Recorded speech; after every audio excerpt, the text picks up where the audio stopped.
Has the simple question, "What's your name?" made you re-examine your whole life? Well, it's a regular occurrence for me. Hi, I'm Maria, or at least that's what I think my name is. Like and subscribe, and I'll tell you the nitty-gritty details of doubting everything that comes out of your parents' mouths. Okay, so picture this. I'm a typical teenager, just trying to navigate through life, but my parents, gosh, they lie about everything. They lied about the time and the day of the week. Mom, can I play outside? It's 2 a.m. and it's a school night. It's time you went to bed. That's not true. It's noon and it's Saturday. Listen to your mother and go to sleep. They lied to the landlord about the rent. Oh, we sent the check yesterday. It must have gotten lost in the mail. They lied to the neighbors about where they were from. Oh, how I miss my childhood summers in Vermont. I thought you said you grew up in Philadelphia. And if that wasn't strange enough, they hated security cameras and despised taking pictures. When I was 10, I begged Mom to take me to an amusement park. We were waiting in line for a ride when this couple next to us started posting selfies. Dad freaked out that we were showing in their pictures, snatched the man's camera out of his hands, and smashed it to pieces. The couple got really mad and called security. Dad picked me up and threw me over his shoulder. Then he and Mom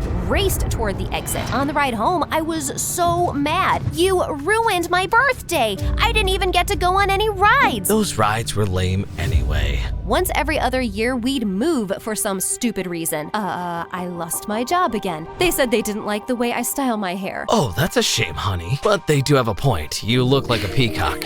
Maybe we can move to San Francisco. What? Are you serious? That's almost 3,000 miles away. 3,000 miles? Oh, that's perfect. Pack your bags, Maria. We leave tomorrow. With all the moving around, I had trouble making friends. Every time I grew close to a neighbor or a classmate, I had to say goodbye, and it was the worst. But the summer before my freshman year in high school, I'd had enough. I'm not moving. Don't be silly. We're leaving next week. Not this time, and you can't make me. I'm going on strike. I won't brush my teeth or take a shower or let anyone in this house get any sleep. My parents thought I was joking, but I was dead serious. I ran around the neighborhood and got so stinky and sweaty that my mom almost fainted when I sat beside her. I stayed up all night singing the most annoying songs right in Dad's face. Eventually, they gave in and agreed to stay put for a while. I was so excited, but there was one big problem. I just had a growth spurt, so none of my clothes fit very well. I asked my parents for money to get some new clothes, and my mom said she'd take care of it. She came back with a box of secondhand clothes filled with oversized shirts and stretchy pants. Mom, these clothes won't work. They're one size fits all. They'll be just fine. But Mom couldn't have been more wrong. The pants were too short, the shirts were too big,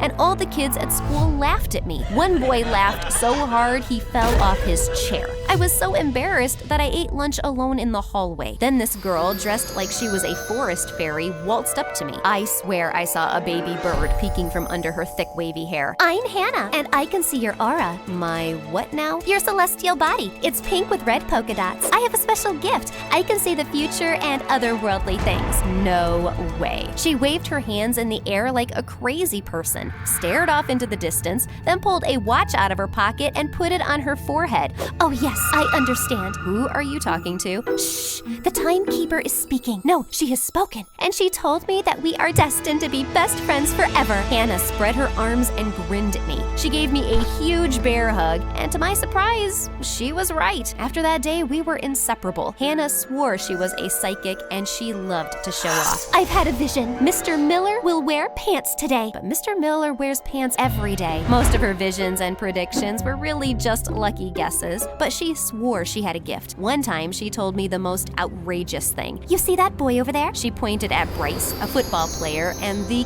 cutest boy in school. Yeah. You two are going to fall in love and get married. I laughed in her face. That will never happen. If you haven't noticed, he is the most popular boy in school, and he only dates cheerleaders and models. Trust me, you'll see. I had to admit that the thought of me and Bryce together was nice, but he was totally out of my league. He was surrounded by the prettiest girls in school, and the couple times he did say hi to me, I had spinach in my teeth and accidentally dropped my notebook on his foot because I was so nervous. One day, Hannah dragged me to a carnival to meet her favorite psychic, Madame Bling, in a dusty old tent. She had a crystal ball and a nose ring, and she smelled like mothballs. How can I help you, girls? We're here to discover our destiny and learn our place in the universe. Madame Bling rubbed her crystal ball and started mumbling gibberish. Then she looked up at Hannah. You, Hannah, are meant for extraordinary things. You'll spend your life traveling the world as a famous healer. Then Madame Bling turned to me. She gave me a strange look. Secrets swirl around you. Nothing is what it seems. I was totally confused, and to be honest, she was freaking me out. Okay, I'm leaving now. The woman grabbed my arm and held it tight. Your parents weave a web of lies. Danger lurks around the corner. The only thing that will set you free is the truth. Then she scribbled the name Shapiro on a piece of paper and put it on the table. That will be $20, please. Hannah paid the woman, and I raced out of there. That was so cool. I'm going to be famous.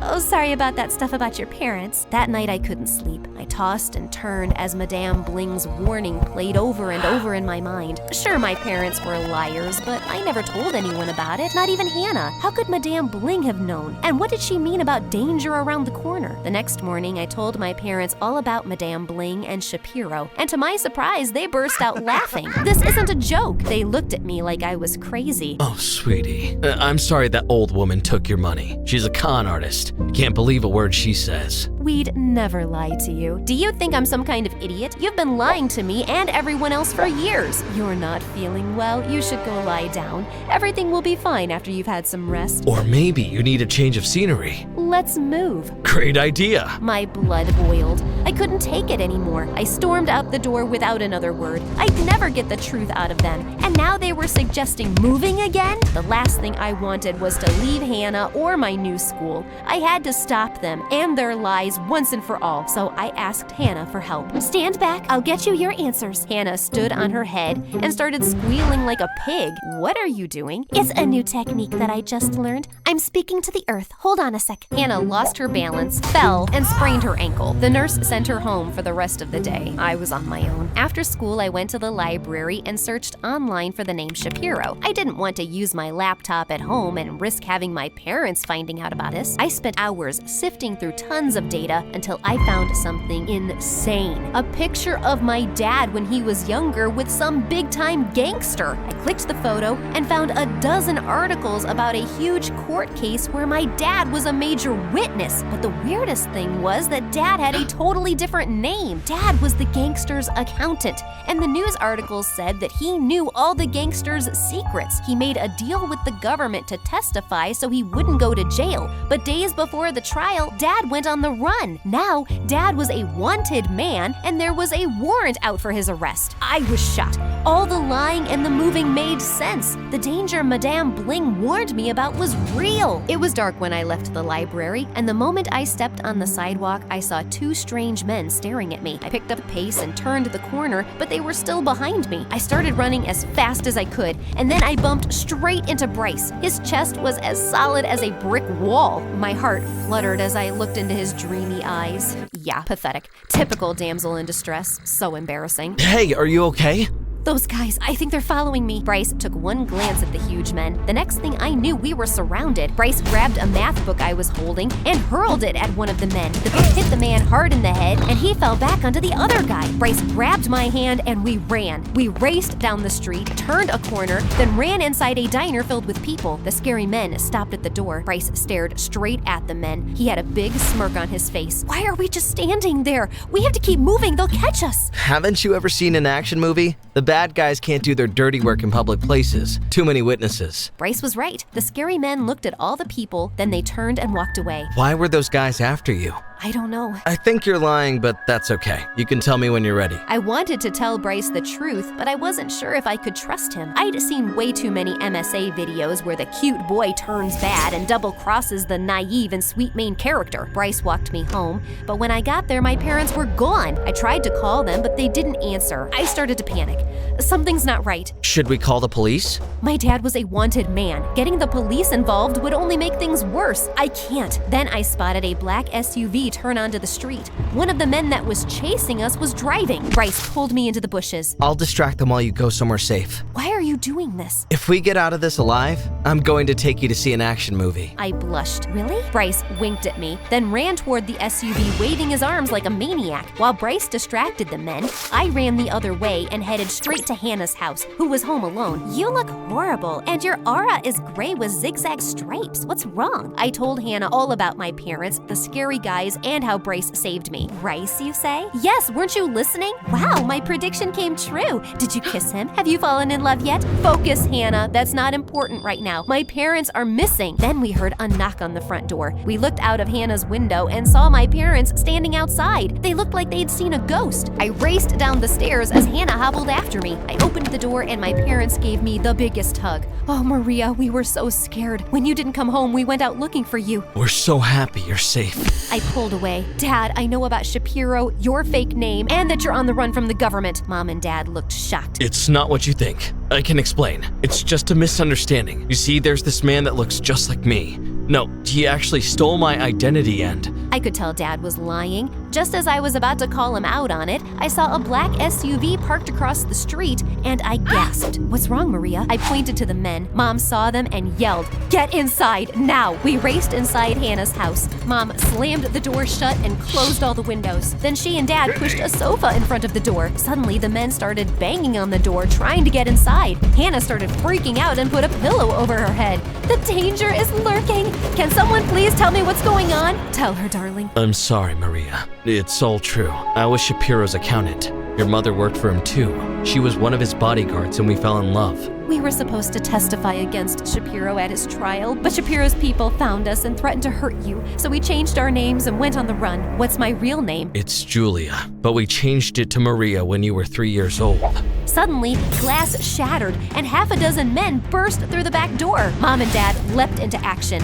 Dad tackled one of the men. Mom kicked one in the face. Dad picked up another guy and body slammed him on the table. Mom bust out his cool karate moves, sending a guy flying into the air. Hannah tossed me one of her crutches and I whacked a huge, scary guy in the knee. Hannah called the police as me and my parents tied the bad guys up. When the police arrived, my parents told them everything truthfully. Mom and Dad decided to finally testify against Shapiro, and their evidence sent Shapiro and his men to jail. After the trial, my parents promised to never lie to me again, and we started to get much closer. They taught me all their fancy martial arts moves and even asked if I wanted to change my name back to Julia, but I decided to stay with Maria. As for Hannah, her predictions came true. She and I are still best friends forever. Bryce took me to see a cool action movie. Then we started dating, fell in love, and eventually got married. I told you so. I was born into a super rich home. My dad owned the largest store in the country, and my two brothers were billionaires as well. My long brown hair and my blue eyes caught the attention of everyone whenever I went out with my dad. Wow, your daughter is so beautiful. People would shower me with all sorts of gifts. I loved it a lot. I mean, who wouldn't? I would always want to go out with Dad, but he wouldn't let me, and he had his reasons. I was the only girl in the family. My mom left when I was a baby. When she left, Dad said I became really sick. I was taken to the best hospital in the country. They did all they could, but I didn't get any better. I spent a year in the hospital, and eventually I got better. I'm so glad you're fine now, sweetheart. Since then, my dad and brothers walked on eggshells around me, and they spoiled me silly. They bought me the most expensive gifts. My dad even got me the most expensive necklace in the world. I love them, but sometimes they do too much. The only person who treated me like a normal kid was Jerry, our next door neighbor. Jerry and I were inseparable growing up, and we had the best time together. When people made fun of my long brown hair, Jerry always defended me. We would play silly pranks on my brothers and laugh as the pranks played out. That all changed when Jerry's parents decided to move to another country. Jerry's mom got a sweet fashion deal in Paris and they had to move. I was devastated. I wanted to sneak Jerry into my room so that we could start living together, but my brothers found out. Jerry left and I was all alone. It took me a while to make friends in high school. Even though I was the prettiest girl in school, I had gotten so used to Jerry that I couldn't just blow with any other person. One day, I was on YouTube watching MSA videos when I stumbled upon a channel. It was Jerry's. He'd gotten so big and handsome. He was a popular chef in Paris with over 10 million subscribers. I stayed up all night watching his videos. I wanted to drop a comment, but I didn't know what to type. I was scared that he wouldn't remember me anymore. Meanwhile, I'd gotten into a nationwide beauty pageant, and I was one of the favorites to win. That was all my dad talked about. You need to win the pageant, sweetie, whatever it takes. I would always feel the pressure choking me when I went to school. Diane, the only person I was able to bond with at school, noticed and tried to take the pressure off. Let's go to your favorite restaurant. I'm sure you'll feel better after. We went to the restaurant and she got me my favorite meal. I smiled as the waiter placed the food on the table, and just as I munched on the delicious meal, the cutest guy walked in. Every lady in the restaurant stared and was in awe as he sat by the window. He looked at me and with a gorgeous smile, he winked. My face turned red and my heart raced as he winked. I quickly looked away and focused on my meal. Just as we were about to leave the restaurant, I slipped and I was sure that I would fall, but the cute guy caught me. You should watch where you're going. I should be the one falling, not you.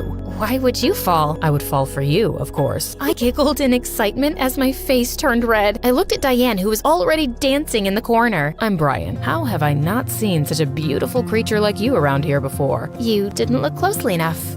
I'll see you around. I grabbed Diane and we rushed out of the restaurant. Since then, I met Brian every time I went to the restaurant. He would come over to me and we would start talking. Turns out he was pretty funny and smart. I became so fond of him and we spent even more time together. He took me on a date one night, and when we returned, he walked me to the front door and planted a kiss on my lips. I was so excited because I had wished that Brian would be my first kiss. I began to really like him, and it turns out I wasn't the only one. My brothers and even my dad loved him. He is the son of the wealthiest man in the country. We need the connection, honey. He helped me with my preparation for the beauty pageant, and with time, we became a power couple in school. Apparently, Joy, the biggest bully in school, was also a contestant in the beauty pageant and was obsessing over Brian. I wonder what he sees in you. Things he doesn't see in you, apparently. She did everything in her power to stop me from dating him, but she failed miserably. Her face would turn red when she saw us together after her failed attempts. It was so hilarious. I got to school one day and I got the biggest shock of my life. Jerry, my runaway neighbor, was sitting right next to my seat in class. Jerry, what are you doing here? I ran to meet him and he met me halfway. He lifted me up and hugged me tight. Wow, he even looked way cuter than in the videos. Brian saw us and he quickly moved to hold my hand. Who is he? Oh, this is Jerry. We were close friends when we were much younger, but he's a huge star now. Huge star? How come I've never heard of him? Don't mind Tina here. I'm just a chef. What are you doing here though? Oh, I moved back here. My mom wants to spend more time here and I miss this place as well. I was so excited that I hugged him again. Brian pulled me back and placed his arm on my shoulder. It's good to see you, Jerry. I waved at Jerry as I walked out of the class with Brian. The wonderful memories I shared with him growing up rushed back to me as he smiled at me. He came to my place after school and we spoke for a long time. He told me all about Paris, how he learned to cook, and how he became a teenage sensation overnight. My mom helped me with everything, and that's why I love her so much. I'm really happy for you, Brian, and I'm glad you're back. Just as Jerry was about to leave, Brian walked in. Oh, Jerry's here. I was on my way already. Let me leave you two alone. Good night. Jerry sounded so cool and mature, and he was dressed well too. Brian and I spent time together, but all I could think about was Jerry. I started spending more and more time with Jerry, and I began to realize just how funny and smart he was. Whenever his brown eyes stared at me, my heart would melt, and I could feel the butterflies in my stomach dancing. I was falling for him, and honestly, I loved it. Brian, on the other hand, had been buying me nice gifts since Jerry came back. He even got me a very expensive car, which I really loved. One time, I was walking with Diane, and all of a sudden, I tripped, and as I was about to fall, Jerry, out of nowhere, caught me. He held me in his arms for a while, and I just stared into his gorgeous eyes. He reached out to kiss me, but Brian walked up to us that moment. What's going on here? I pushed Jerry aside and ran away.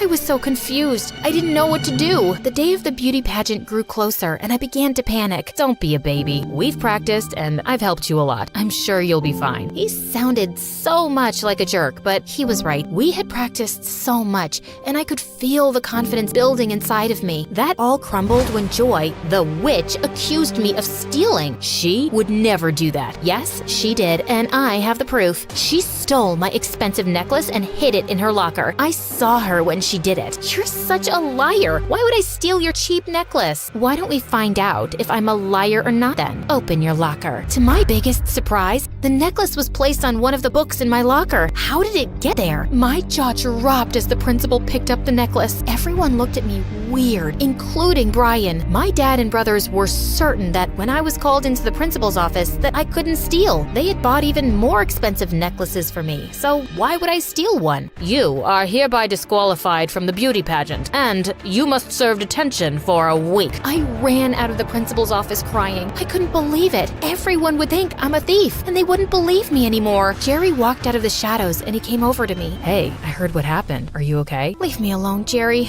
I know you think I'm a thief as well. I could never think of you like that, and I know very well you are not a thief. I'm glad you believe me because no one else in the school does, including Brian. I don't know what to do. I started crying, and that was when Jerry moved closer to me and hugged me tightly. Just ignore them. We'll figure something out. Trust me. My first day in detention sucked. People looked at me differently, including the teachers. Jerry then came and made everything easier. We spent time together in detention, and we got even closer. He stayed with me all the way through, and he also walked me home just to make sure I was safe. The beauty pageant was days away, and the entire country was buzzing because of it. Joy was the clear candidate to win, but there were talks about Michaela winning as well. She was my favorite. She was so pretty and kind. She had the cutest blue eyes I have ever seen. Jerry made sure I continued with my practice, even though I didn't want to. You can still be called back in for the pageant, so you need to be ready. On my way back from detention one day, I felt really sick. My knees became weak, and I was dizzy. I fell to the ground and was rushed to the hospital. When my dad got to the hospital, he demanded that I be transferred to the same hospital I was admitted to when I was much younger. I was in a coma for 2 weeks. Everyone was worried sick. Brian, who had disappeared since Joy accused me of stealing, came back and stayed by my side. Jerry was there too, and they both argued from time to time about who deserved me more. How could you abandon her when she needed you the most? You don't deserve her. And who are you to decide that? She's my girlfriend, and there is nothing you can do about that. The doctors ran some tests, and they found out I had a rare kidney disease, and I needed a kidney transplant. My dad couldn't be the donor because he had the same disease. My brothers were on a very important business trip, and they weren't even told that I was in the hospital. Diane gave excuses, and Brian ran away again. Time was running out, and I needed a donor quickly. I'll be the donor. Jerry stepped up, and he donated one of his kidneys. The surgery was successful, and weeks later, I was discharged from the hospital. I got back home and continued the preparation for the beauty pageant with Jerry. Some days before the pageant, the school found out that Joy planted the necklace in my locker just to get me kicked out of the pageant. She confessed after she was caught trying to pull the same trick on Michaela. She was suspended, and I was called back in for the pageant, just like Jerry had predicted. I became so nervous when I got the news. Sweat poured out of me, and I felt a tightness in my chest. Jerry noticed and held my hand gently. You'll be fine, Tina. This is what you trained for, and I am so proud of you. He smiled at me, and I hugged him tightly. What would I do without you? The day came, and I was well prepared for it. I wore my finest gown. Dad had just gotten it for me, and it looked absolutely gorgeous. My brothers hired the best stylist in the country, and she did a wonderful job. They all sat in the front row, and they applauded when I stepped on stage. I nailed the many questions I was asked and felt my confidence building as the show went on. After what seemed like an eternity, it was time to decide the winner. We all held hands and hoped for the best. Michaela got second place with a standing ovation, and my name was announced as the winner of the pageant. I was so happy as tears rolled down my cheeks, but out of nowhere, Brian came on stage and held my hand. I yanked his hand off and walked down to where Jerry stood. Brian ran to meet me, and he grabbed me violently. Jerry intervened and punched him right in the face. Leave her alone. You don't deserve her. Brian ran off crying like a baby, while Jerry held my hand gently and smiled at me. My heart melted and my face turned red. You look really beautiful. Just kiss me already. He leaned in and gave me the warmest kiss ever. I held on to him as everyone cheered us on. It was the best night ever. My mom is Italian, and she raised me and my sisters on her own in a very small town in the US. But we might as well have been living in Italy. Pretty much everyone we knew was Italian. Now, my mom has 2 talents. One, she's an amazing seamstress. She could make a stunning dress out of a potato sack. My sister and I used to wear all sorts of garbage when we were younger. Old curtains, bed sheets, towels, you name it. On a side note, do you know that cotton lasts for like 100 freaking years? That's longer than the seasons of Grey's Anatomy, man. And I thought nothing could compete with that. Sorry, what was I saying? I always lose track. Pardon me. Yeah, so 2, my mom knows and remembers everything and everyone in town. And And she likes to talk about it a lot. Like her mouth runs as fast as her hands. You know the Bartoli family, right? Their daughter ran away with the homeless-looking boy from the Rossi family. Now, after just a week, the boy sent her back home because she doesn't know how to make a pasta. What kind of girl doesn't know how to make a pasta? So now, man, she could just go on and on about these people, and I didn't give a rat's butt about it. But I indulged Mom and heard all her gossip because I was her favorite, which is what makes me really unique. I'm the middle child, and I'm the favorite. Yeah, you heard me, an unheard of phenomenon, but you'll see why. My sister Bella is 2 years older than me, and it's not hard to see why she isn't the favorite. She's like the opposite of everything a firstborn is supposed to be. Lazy, whiny, irresponsible, and dumb as a button. Actually, buttons are quite useful, but you get the point. Like on her 9th birthday, she got a $50 note from her aunt, and I convinced her to exchange it with me for $21 notes. She was so happy she had so much money, and I was $30 richer. Also, I often got compliments on my rosy skin, which really bothered her, so one day, I let her in on my secret. Mom's been doing something special with me for years, and now I'll share it with you. You have to make a paste of baby powder, milk, crushed daisies, and a few tablespoons of mud, so you don't get pale like a ghost. And then you put it on your face for an hour, but you have to sit really still while it dries, otherwise you'll get wrinkles. And you can only do this between 4 to 5 in the afternoon because it's the golden hour. Works like magic. Worked out great. Because we were only allowed to watch TV for an hour between 4 and 5 p.m. And now I had it all to myself. This went on for a month till Bella ended up with acne. And Mom found out what she'd been doing. My younger sister June came 2 years after me. And well, she's just a sweetheart. She could have been the favorite, but our jerk dad left right after she was born, and I think it just wasn't a good time for Mom to bond with the baby. But I adore June. She's just easy to love, and she worships me. Like, I think she'd kiss my feet if I asked her to. I mean, I would never do that, of course. Only the occasional foot rub. That's not an abuse of older sibling power, right? I guess I'm the smartest of my sisters. And it's not me saying it. My teachers say it, Mom says it, everyone says it. Look, this is a picture I colored when I was just 5. No, wait, 7? Okay, fine, 10. Just focus on the colors and not on my amazing nails, okay? But since you're wondering, June did the nail art. But what really got to Bella was when anyone said I was the prettiest. Like in 7th grade, Mom had come to our school for our parent-teacher meeting, and she met with my class teacher last, who couldn't stop gushing about me. What a blessing to have a child like beep. Oh, the year I had Bella in my class, it was so hard. That's when I started my blood pressure medication. But this one, she's such a marvel. And a beauty on top of that. Now, I'm not saying the other two are ugly, but they look more like you, and beep is more on her dad's side of the family with those delicate features, a bit like Cinderella and her stepsisters. That made me so uncomfortable. Like, you know how the truth can sometimes do that, but why say it, man? And Bella just lost it. She flung a bottle of ink at my teacher. Oh my God, I ruined your clothes. Now, I'm not saying they were pretty to begin with, and you'd look like a sack of turnips no matter what, but I'm still sorry. Actually, they look less tacky now. Here's some more. Oh man, I laughed so hard, I peed a little. That was my fondest Bella memory ever. And yeah, there aren't many to choose from, but that one's pretty cool. Mom was really embarrassed though, and Bella got her reputation in town for being a little cray-cray. I honestly never cared that much about looks. But I understand why people are obsessed with being pretty. You get doors opened for you, someone will give you their place in a long line, offer to carry your stuff, or give up their umbrella for you and get soaked themselves. And sometimes you try to refuse, but people won't take no for an answer. Also, pretty people are almost seen as superhumans. I mean, think of some beautiful person, and then think about them burping or farting or pooping. You can't imagine it, right? Because how could someone that pretty do something so nasty and basic? No, they must poop litter. Like this one time in 9th grade, I was in an elevator in the bank when I felt this really big urge to fart. There was no stopping it, and I let it out quietly. But man, I stank the place up, and everyone glared at this poor big guy in the lift. No one even thought for a second that it could be me. I kind of felt bad, but how could I own up to that? So yeah, life was good in my little town, but my dreams were bigger than that. I wanted to see the world and maybe become a famous singer. Oh, did I mention yet that I have a great voice? Really won the genetic lottery, huh?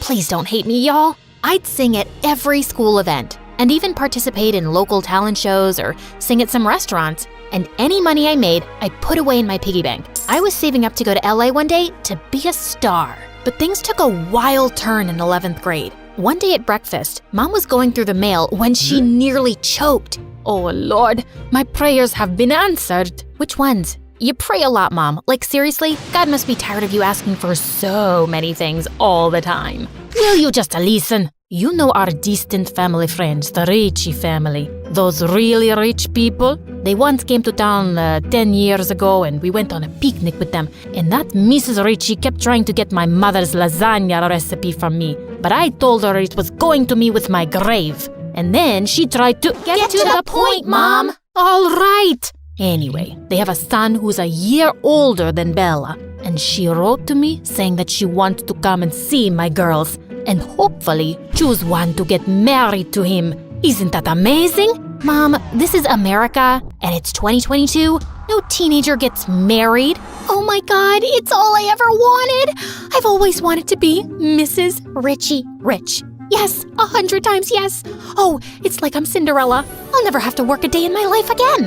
You already never worked a day in your life, Bella. Look, Bella is almost 20. She barely passed school, she's useless around the house, and she'll never get a job. Also, people in town still think she's, unstable. Getting her married off to someone who isn't from around here is the best we can do. For us. Here. Now listen, the only problem in this plan is you. I don't want to have you around when they come over. They might choose you instead, and I don't want to ruin this chance for us. I mean, for Bella. Fine by me. The Ritchie family was coming over that weekend, so Mom sent me off to my aunt a day in advance, right to the other end of town. I was in for a relaxing weekend. Aunt's house was close to a lake, so the next afternoon, I was sitting by the water practicing my singing when I spotted a boy swimming. And oh, mother may I, his blonde hair shone in the sunlight and the water rippled smoothly over his strong arms. Wow.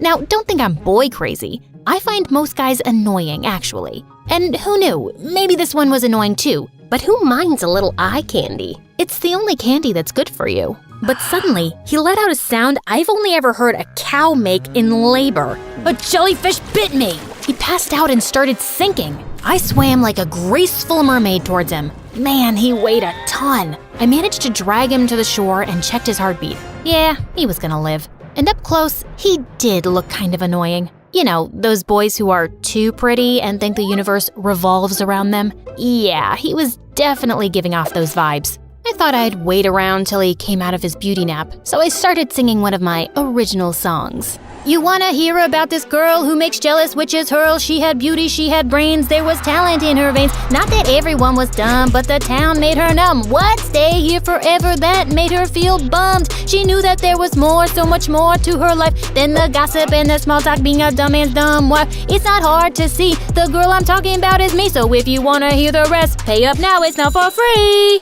Suddenly, I felt something touch my foot. I'd almost forgotten the boy who was staring right up at me. Wow, you're a goddess, an angel. That voice? And you saved me, right? Yeah, but anyone would have done the same in my place. It's not special. Of course it's special. You saved my life. I think I'm in love with you. Aw, man. This boy was dumber than I'd thought. That's so sweet. You know what? You still look pale. You should lie back down, and I'm gonna go make a mixture of herbs for your jellyfish bite. Oh, I've forgotten all of my pain, except that ache in my heart. Yes, we'll deal with that too. Just close your eyes and I'll be back before you know it. I skipped off all the way to my aunt's house. I'd be gone in 2 days from here, and I'd never bump into him. When I returned home, I went through the back door into the kitchen. Just as I popped a muffin in my mouth, Mom walked in. What are you doing here? Hello, I live here? I'm your favorite child, remember? Shh, Keep your voice low. The Ritchie family came for a second visit today, and they're in the house right now. You better not come out. Okay, I'll just stay here. Just leave the cakes, woman. Oh, sorry. I was looking for the bath. Oh my god. It's you, the rapping angel. What the freaking fruitcake? The Ritchie boy was the guy I'd saved from the lake? Apparently, he'd stopped for a swim on their way here. His name was Luca, and he told his parents he was in love with me, and he'd marry me or marry no one. Such a drama queen. He cried, Bella cried, his parents begged, Mom panicked, and she sent them away saying, "We need time to think." You really went out of your way for these guests, Mom. You never make pasta for me. And yum, I haven't had this pastry in ages. Will you please get serious for a minute? What are we going to do? About what, Mom? I'm not getting married, duh. You don't have to get married. It could just be an engagement till you know him better. Okay, fine. Just be his girlfriend. It's too good a proposal to pass. And I wanted it for Bella, but if it's not happening for her, you have to accept it. Before I could reply, Bella came flying at me. You stupid witch! I'm not letting you get away with this. Gosh, Bella, have you gained weight? Get off, you baby cow! I was so close to getting everything I've ever wanted, and you ruined it! I didn't do anything, and Luca is an idiot. Don't say that! He and I are perfect for each other! You're actually just reinforcing my point. Ow! Just stop it, both of you. I'll never forgive you, beep! And I'll curse you every single day for the rest of my life. I wish that you gained stubborn fat on your thighs that never leaves you. Well, I won't bore you with the details of what happened after. You know those annoying people who say, long story short, and then tell you every detail and all the bonus scenes? Yeah, I hate that. Anyway, I turned down the proposal, the Ritchie family left, but Luca sent letters non-stop. Bella stopped talking to me, which was amazing, but Mom stopped talking to me too.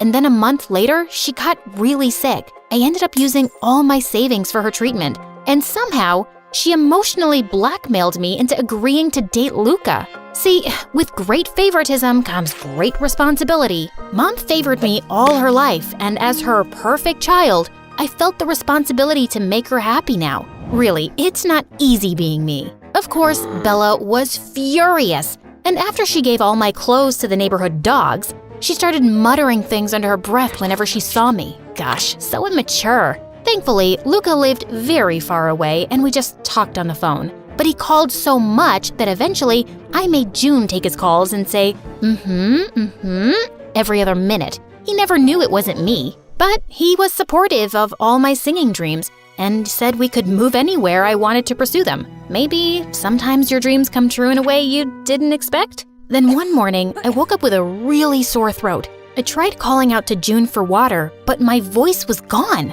It turned out that I had laryngitis, and I was mute. The doctor said they couldn't say if my voice would come back. This was the first time in my life I was truly depressed. I could see all my dreams slipping away. Mom announced excitedly that Luca was coming, like that was supposed to cheer me up, and Bella's smug face made everything 10 times worse. One day at dinner, she turned to me. See, I told you I'd curse you. You've lost your precious voice because of my curses. Or maybe it's just karma. For the first time in your life, you get what you deserve. For once, you lose. And something inside me just snapped. I threw my pasta at her face and then jumped on her. It took June and Mom some serious effort to save her miserable butt. Later that night, I was crying angry tears in my room when June slipped in. You know it's not Bella's curses, right? Of course I know. She's just unbearable. Why is she like this? Maybe because it's not easy to live in your shadow? She's always been told she's not as good as you. She's never even tried. Maybe because there isn't any point. You're pretty much perfect. How come you turned out so nice? It doesn't bother me that you're better. Also, being nice is easy. Being mean is hard. And it doesn't even feel good. Why are you writing things down? I have no idea. June had given me some food for thought. I guess it wasn't fun to always be compared to someone. And I guess I never made it easier for Bella either. Maybe I could start now. So when Luca arrived a few days later, I told him I was breaking up with him. He held my hands and looked really sad. Ha! See? I see a smirk! Animator, please go back a little bit. Okay, Animator, you can continue. It's not that I don't care for you, babe, but yeah, I totally get it. You need your space. Maybe if you get your voice back, give me a call? I won't be doing that, but I think you should ask out Bella. Trust me, you guys are made for each other. Looks like he listened because when I went down later, Bella sprung on me like a python. Oh, thank you, my amazing, lovely sister. I'll start a prayer circle for you tomorrow and you'll get your voice back in no time. You'll see. Now let's kiss and make up, but only in the air because I don't want to ruin my lipstick. Bella and Luca got married a month later and she left. And that is my favorite Bella memory, watching her leave. One evening, it was just me and June, and I was sipping tea when I spilled some on myself. Ow! June and I looked at each other in shock. I tried speaking a bit more, and I could. My voice wasn't totally normal yet, but it was coming back. We both started crying and dancing around for joy. My voice did recover completely, and I was able to sing again. But I felt a bit different. I felt more appreciative of the things I'd taken for granted. And June was wrong. Being nice was freaking hard. Much easier to be selfish. But I wanted to be nicer, and I really tried. A few months later on my birthday, Mom and June surprised me with a ticket to LA. The American Idol auditions are happening there next week, and you deserve this chance, love. I'd always waited for an opportunity like this, and now it was here. I was excited and scared. Good scared, though. Here I come, world. Also, in case you're wondering, this is not my real voice, obviously. They hired a professional voice actress to do the job. I can't do it. You know you can't be perfect at everything. Also, if you want a part 2 of me telling you what happened in LA, please comment Ramen Lee Min Ho, our amazing MSA character. Okay, thanks, bye! Growing up, we moved around a lot because my parents were journalists. I got really good at making friends quickly, but holding on to any of them was tough since I always ended up leaving. No matter how many of my so-called besties promised they'd stay in touch, after a while, they never did. It was heartbreaking every time. One day, Mom came home with big news. She got a job in Washington, D.C. for a national newspaper, and we wouldn't have to move anymore. I was so excited. Finally, I would have rooms of our own to decorate, make friends that would last. It was a dream. When I started at my new high school, I was nervous. I had to make an amazing first impression because this one had to stick. When I sat down at my desk in the homeroom, the other kids looked at me like I was an alien, until a pretty brunette girl sat down next to me. Hey, I'm Jasmine. Love your jeans. Where'd you get them? A thrift store in New York? Oh my God, is that where you're from? Sort of. I told her all about life on the road, and we hit it off right away. I could tell she was popular, and it was easy to see why. Very involved in all sorts of clubs and sports. So charming and top 2 of our class. She was always competing for the top spot against this one kid, Chase. She warned me about how annoying he was, and I totally agreed. I was stuck next to him in math class, and he was always talking and distracting me from taking notes. From the second we met, Jasmine invited me everywhere with her and her friends. We did our homework together, ate lunch, had sleepovers. It was amazing. Soon after I started school, Jasmine convinced me to come to her French club to see if I wanted to join. She introduced me to her friend Camille, and we had so much fun. We watched French movies and practiced speaking with each other. I joined immediately. They were going to choose 2 students for a summer study abroad in Paris. I just knew it would be a really smart move for my future. One day, I went to Camille's house to study with her, and suddenly, the cutest boy I'd ever seen walked into her kitchen. Hey, butthead. Excuse me? Sorry, that was meant for my dumb little sister. Ugh, don't listen to him. I'm Ryan. You must be the famous Mandy I've heard so much about. Don't you have somewhere else to be? Nowhere better than right where Mandy is. Then he smiled the most perfect smile I'd ever seen. I could have melted into a puddle right there. The next day at French Club, I told Jasmine all about him. Oh my God, Jazz, he's on the soccer team, good at school. Wow, he sounds like the perfect package. OMG, he's here. She turned to see Ryan walk into the room right then. Suddenly, her eyes turned to ice in front of me. Ryan, he's my ex. Oh, but I mean, if you like him, I guess... No, of course, I wouldn't. Oh, good, because it'd be so weird. I'm so glad we're friends. What are you all talking about?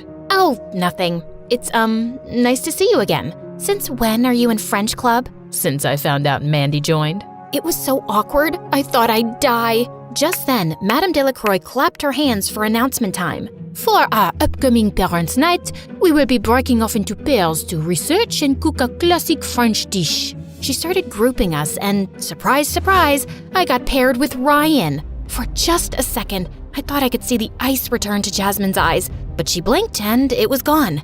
I felt sort of guilty that I'd be spending so much time with Ryan, but I vowed to keep my promise to Jasmine. Soon after that, I got assigned to help Chase hand out awards at the banquet. Hanging out with him all night would be the perfect punishment for me. A few days later, Ryan and I had to get together at his house to make chocolate mousse, my favorite. Have you ever made this before? No, but I've watched my dad make it, so I think Just then, I started the mixer. It started whipping everything up so fast that our chocolate mixture started flying out of the bowl. Soon, we were both covered in chocolate. I was mortified, but Ryan just laughed and swiped some chocolate off my nose. Looks good to me. After we got cleaned up, we managed to make a second batch, just in time to make it to the event. Madame Delacroix tasted every dish and said ours was the best of all of them. I was pretty proud, and I hoped it would get me some extra points toward the Paris program. Not even having to sit next to Chatterbox Chase all night could ruin my mood. After that, Ryan started asking me to hang out more and more. Soccer games, study sessions, sometimes even trips for ice cream after. He was really funny, and we liked all the same books. I could tell he liked me, and I was really starting to like him, but I couldn't betray Jasmine. When I told my mom about it, she thought I was being ridiculous. I don't think Jasmine really has your best interests at heart, Mandy. She was my first friend here, but that doesn't make her a good friend. What kind of friend keeps you from being with someone you really like? It's girl code. So I was definitely surprised the next day at lunch when our group started talking about boys to hear Jasmine exclaim, "Who needs him? I've so moved on from Ryan. I mean, we only dated a few weeks anyway. Mandy, you can have him for all I care." I was elated to hear her say that, but now I was nervous. I'd never really pursued anyone before, but all the signs were there, and I decided to go for it. Soon after, Ryan hurt his ankle at a soccer match and had to leave the field. We lost. I decided to visit him the next day, especially now that Jazz had given her blessing. When I walked into his living room with some cheery daisies, his whole face lit up and he pulled me down to the couch in a huge hug. When we pulled away, I felt like I was falling into his beautiful brown eyes. I thought for just a second I might get my first real kiss, but I chickened out. I brought some ice cream too, for Sundays.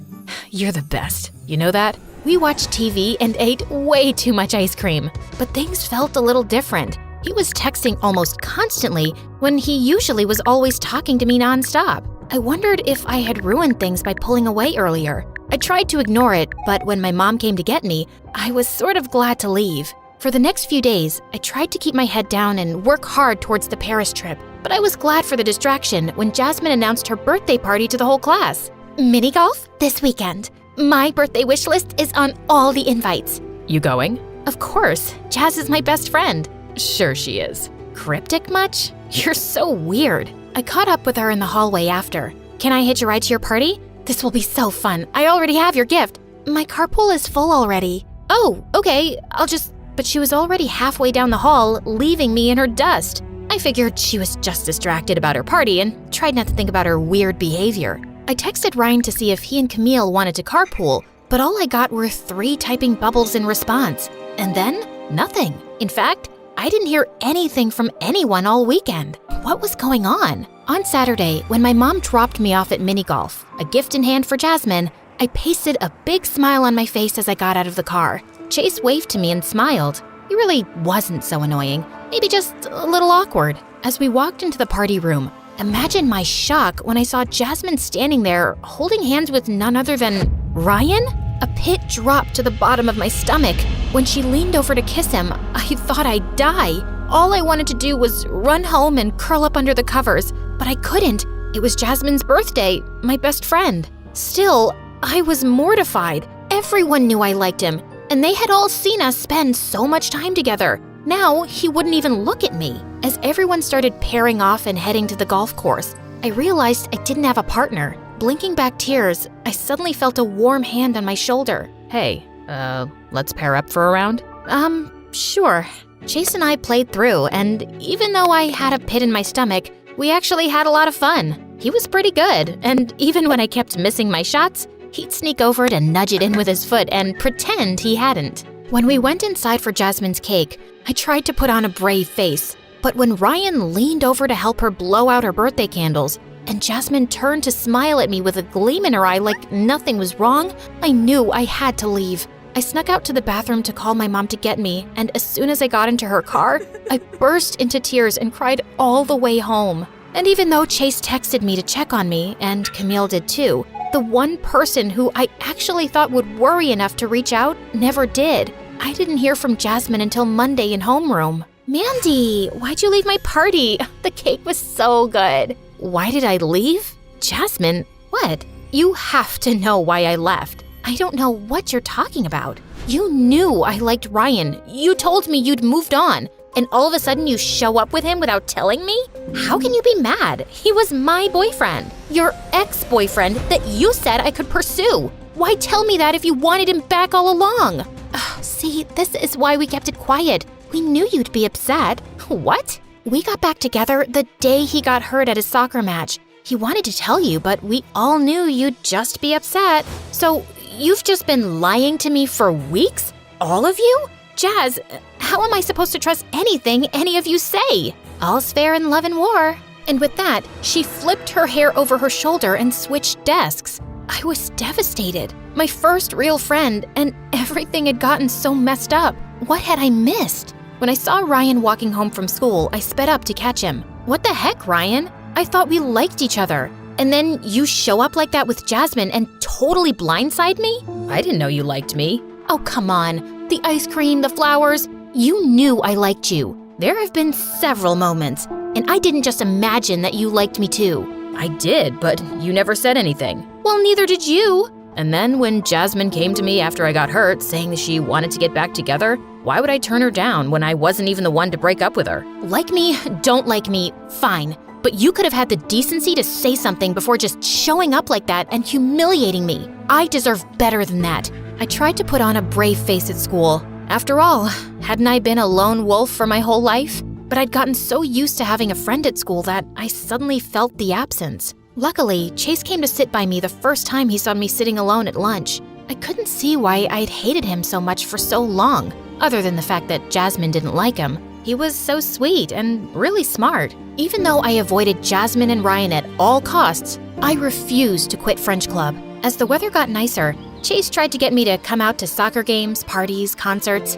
but my sole focus was on school. I was more determined than ever to get one of the spots to go to Paris and prayed that Jasmine wouldn't get the other one. Chase became my favorite study buddy. He was almost as determined as I was for me to win the top spot on the Paris trip. On the last day of school, our report cards came out. Straight A's. Chase and I got big ice cream sundaes after school to celebrate. As I looked across the table at him, I thought about everything that had happened with Jasmine and Ryan and our whole big group, and I decided I was so glad to have one actual good friend instead of a bunch of not-so-great ones. Afterwards, Chase and I walked down the National Mall as the sun set. So, Mr. Number One in the class, how does it feel? I'm just glad to have beat her, to be honest, especially after everything that happened with you. I can take care of myself. I know, but from day one, you seemed so nice, and I tried to make friends with you so quickly because I knew she'd come after you right away. What do you mean? Jasmine and I have been in the same class since kindergarten. She has always kept the girls she was most afraid of close.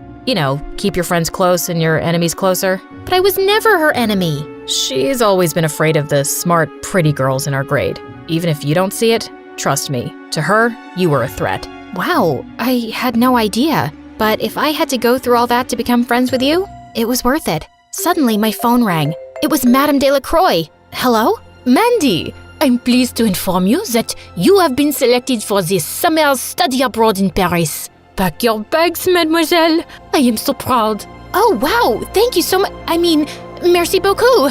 When we hung up, I squealed. Oh my God, I'm gonna have a stamp in my passport. Suddenly, Chase's phone rang, and when he saw the caller ID, he looked up at me with a gleam in his eye. I could barely contain my excitement. And when he finally said thank you and hung up, he turned to me with a huge smile. Looks like I'll have a matching stamp.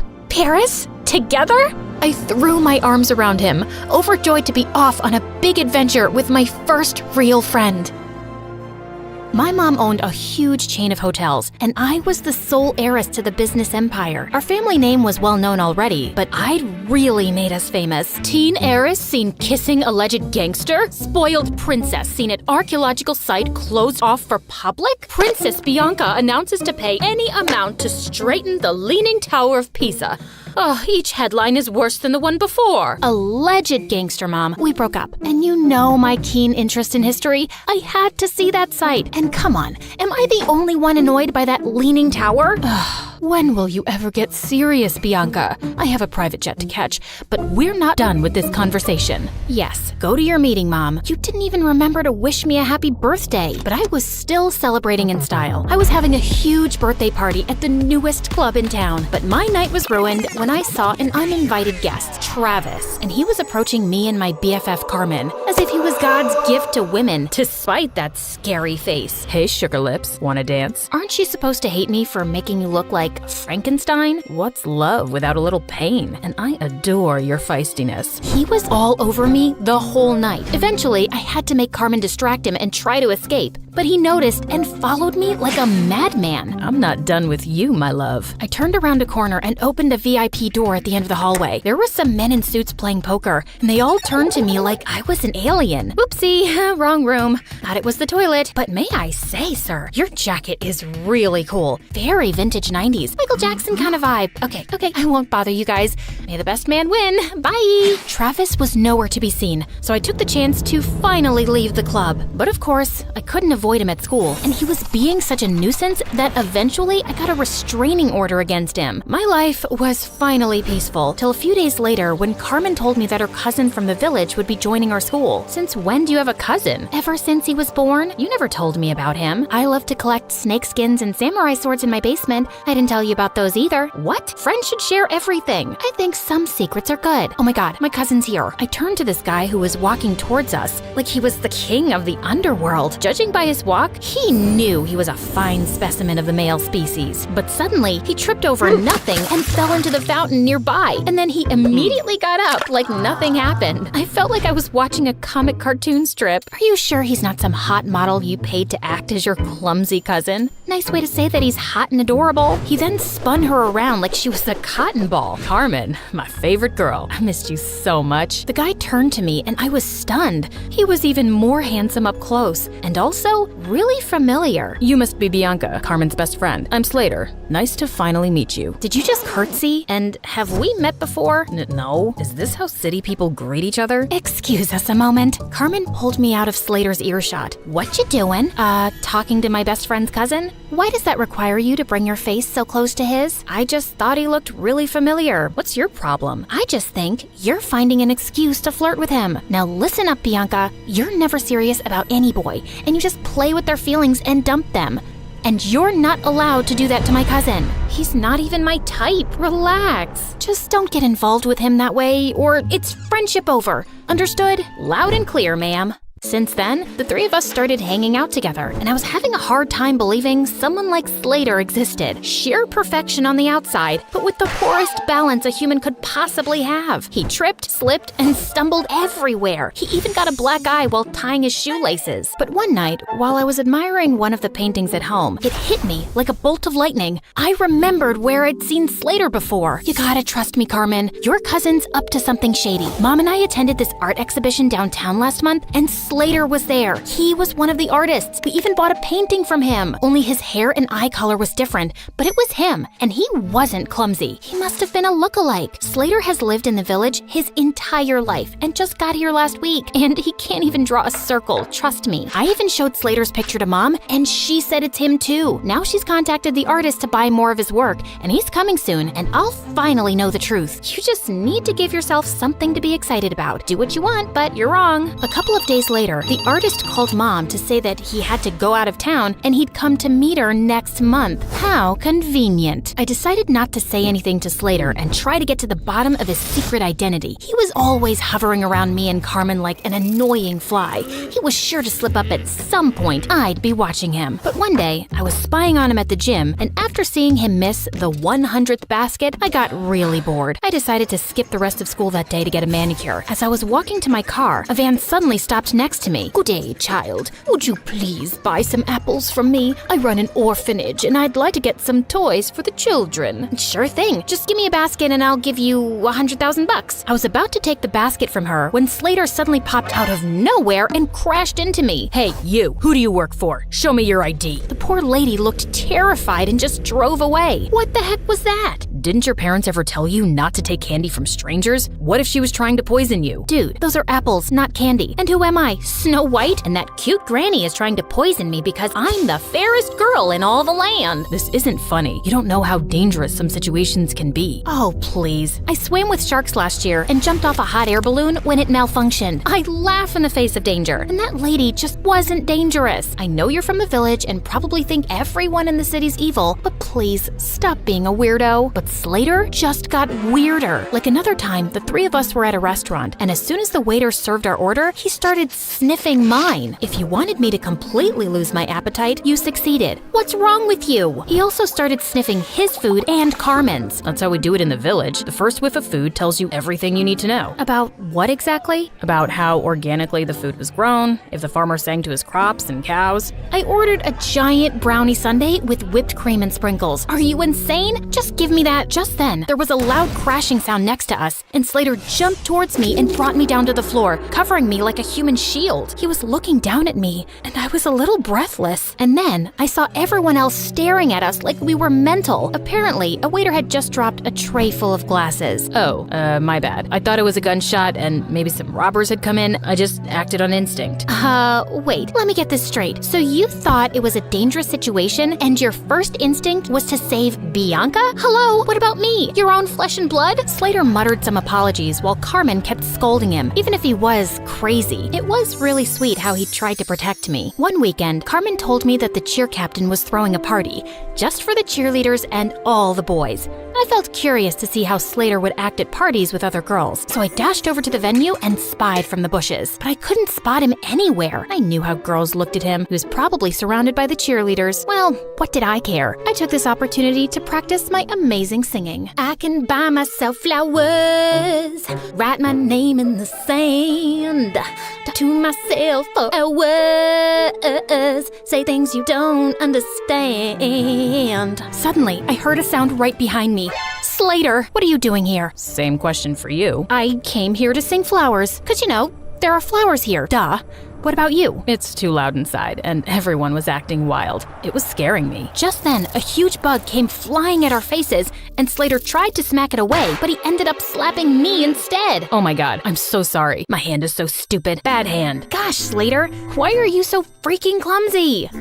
I don't know, just born that way, but I get even clumsier around you, because attractive girls make me nervous, and you're the most beautiful I've ever seen.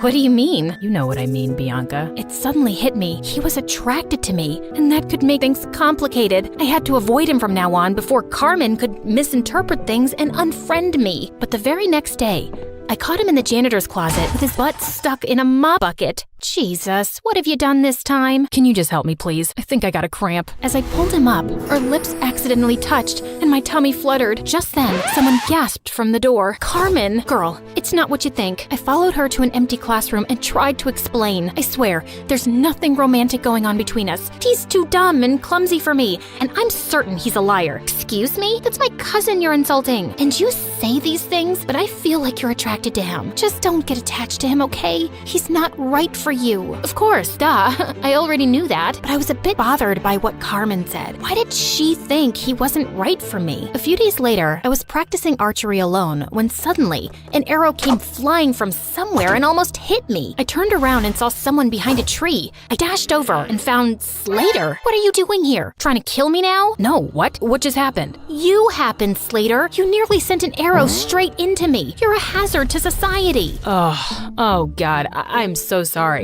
I didn't realize my arrow came your way. I mean, I didn't even know anyone was here. I would never hurt you, I swear. But let me make it up to you with an ice cream shake. Come on, let's go. I wasn't finding his act convincing. Why was he always around me? He was beginning to seem as obsessed with me as Travis. And what if he tried to hurt me on purpose with the arrow? By the way, are you free tonight? I want to talk to you about something. Just you and me, alone. Okay, sure. But we're alone right now. You can't tell me over ice cream shakes? What ice cream shakes? Oh, yeah, that. No, tonight's better. I'll send you the pin location. Driver, I'll get off here. Thanks. See you later, Bianca. And then he just jumped out of the car and walked away. This dude was so weird, but I was really curious about what he had to say. Later that night, I was surprised to learn where he was taking me. The rooftop of an old building. There was no elevator, so we had to climb 8 flights of stairs, and he was holding on to my shirt like a kid. Wait, what if he tried to push me down? Can you move away? I need some personal space. But what if I trip and fall down the stairs? You know how clumsy I get. Why would you invite me to a rooftop then, idiot? You'll see. When we finally reached the top, I was surprised to see a candlelit dinner. What's all this? Obviously a date. Were you expecting a crime scene? Didn't your cousin warn you about me? She did, but I just don't see why she's so against the idea of you being my girlfriend. You're beautiful and amazing. She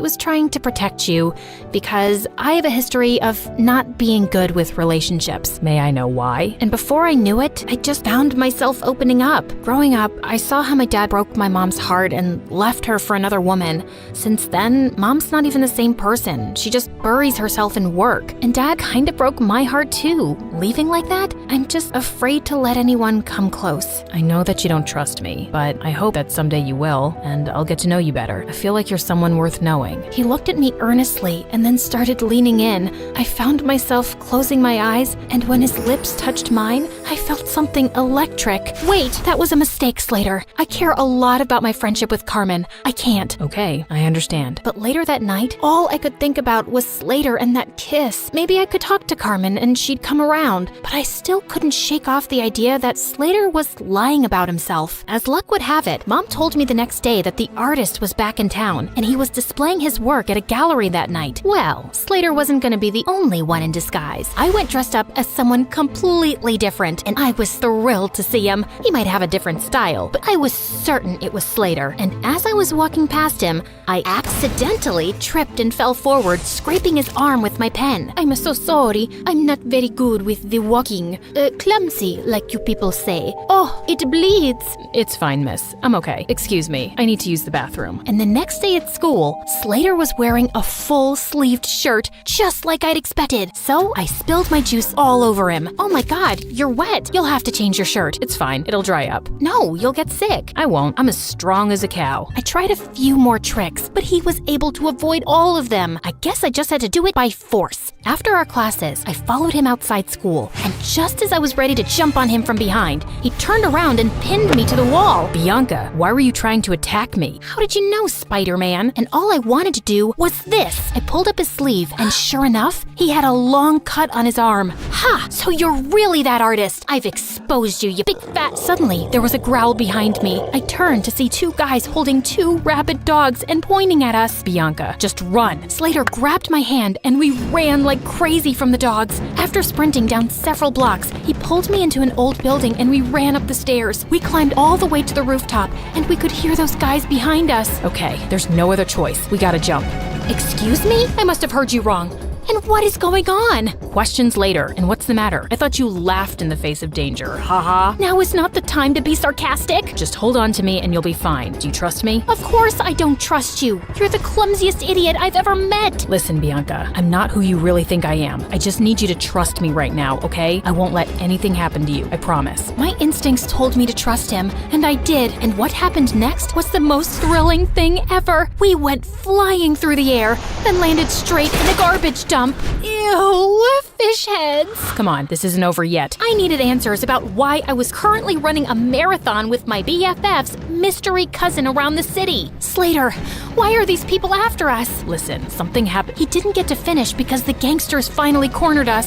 Slater pushed me inside one of the diners as he started fighting them expertly. What were these kung fu ninja moves? He was so hot. Just then, one of the guys came up behind him with a metal chair. I looked around for anything I could throw at that scumbag before he could hurt Slater. Slater. Bullseye. That's my girl. Just then, a bunch of policemen arrived and surrounded the men, and Slater pulled out a badge. You're under arrest. What? He was a detective? As those jerks were being taken away, Slater finally told me everything, starting with how I unknowingly got involved with an international mafia gang. You walked in on them one night at the dance club and saw something you weren't supposed to see. You've been in danger since then. Oh, those guys. But I swear I didn't even see anything. They couldn't be sure of that, so you've been their target since. I was already in town looking for this gang and posing as an undercover artist, but when we found out that they were looking for you, I joined your school to be closer. We also thought we could catch them using you. You mean using me as bait? I didn't mean use you like that. We just knew they'd come after you. So that date on the rooftop, was that also a ploy to get the gang members there? Well, yeah. We had police hidden all over that building, but I think the gang realized it was a trap. Everything made sense now. He was just pretending to be interested all along so he could be around me for my protection and to catch the bad guys. I was just a mission for him. You saved my life. Thank you. I just did my job. I'm glad you're safe now. I gotta report to headquarters soon, so... Yeah, great job. Goodbye then. As I walked away, I suddenly felt sad and empty, and the next day at school, Slater was gone. I demanded more answers from Carmen. Slater really is my cousin. He became a detective at a young age, and he doesn't tell us much about his job. But after that restaurant incident where he was clearly protecting you, I asked him what was going on, and he said it was something related to you, but it was confidential. So that's why you didn't want us to get closer. Yes, because he was just here for his job, and he doesn't form attachments. I didn't want you to get hurt. I'm sorry. What for? I can see it in your eyes, Bianca. You're in love with him, but I don't think he can make you happy.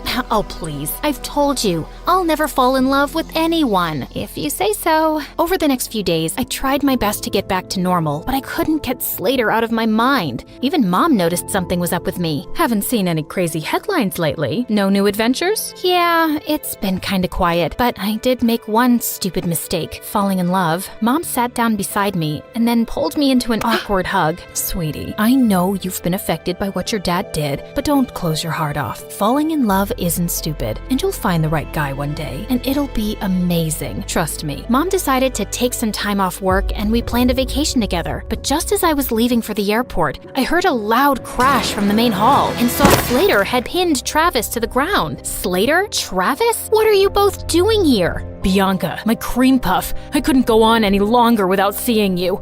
I can't live like this. You really need to tighten security around here. Found him crawling through the dog door. As Slater handed over a screaming Travis to the guards, he turned to me. Why are you here, Slater? Same reason as Travis, actually. I really missed you. Wait, where are you going? Sorry, can't disclose the location. It's top secret, so whatever you want, make it fast. I got another mission. Okay, so what is it? I need you to fall in love with me and be my girl. Oh, well, that sounds like it's gonna be a very hard mission. I'm not afraid of challenging assignments. He pulled me in for a kiss and then hit his forehead against mine. So you're naturally clumsy.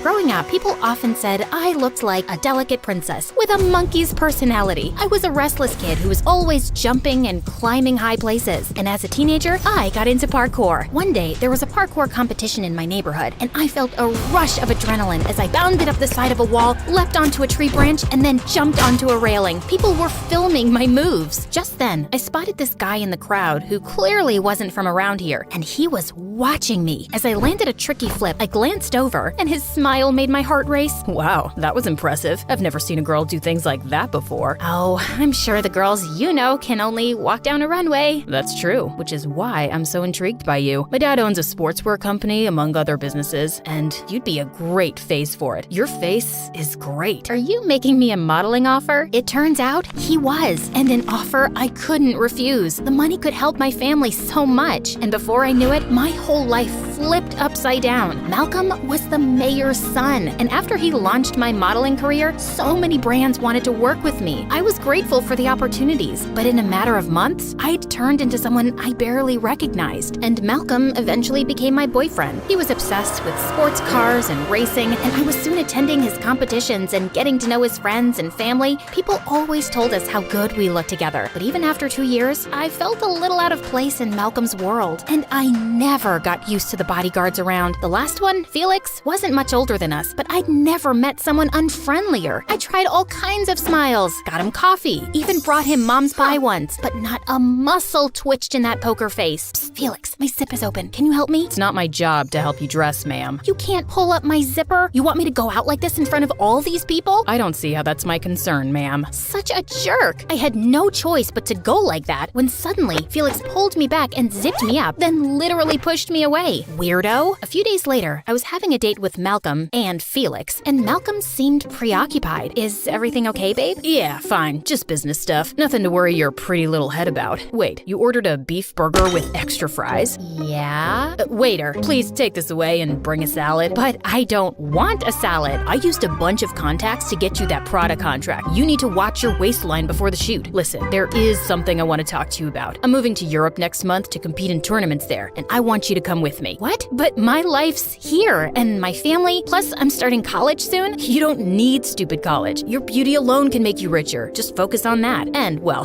me. I'm your ticket to success, babe. Together, we can do great things. But just then, his phone started ringing and he took it outside. I could see him shouting at someone, and then suddenly, he just left with Felix. Since then, Malcolm got busier and grumpier, and I gave him his space, but I wished he would just share things with me. Then one day at home, I was shocked to find out that Malcolm had a terrible accident. I called his parents in a panic, but they weren't answering their phones. Finally, I got through to Felix. Is Malcolm okay? Where is he? Sorry, but I'm not at liberty to tell you anything, ma'am. Are you kidding me? My boyfriend had an accident and you can't tell me anything about it? Can you for once be a human and just help me, please?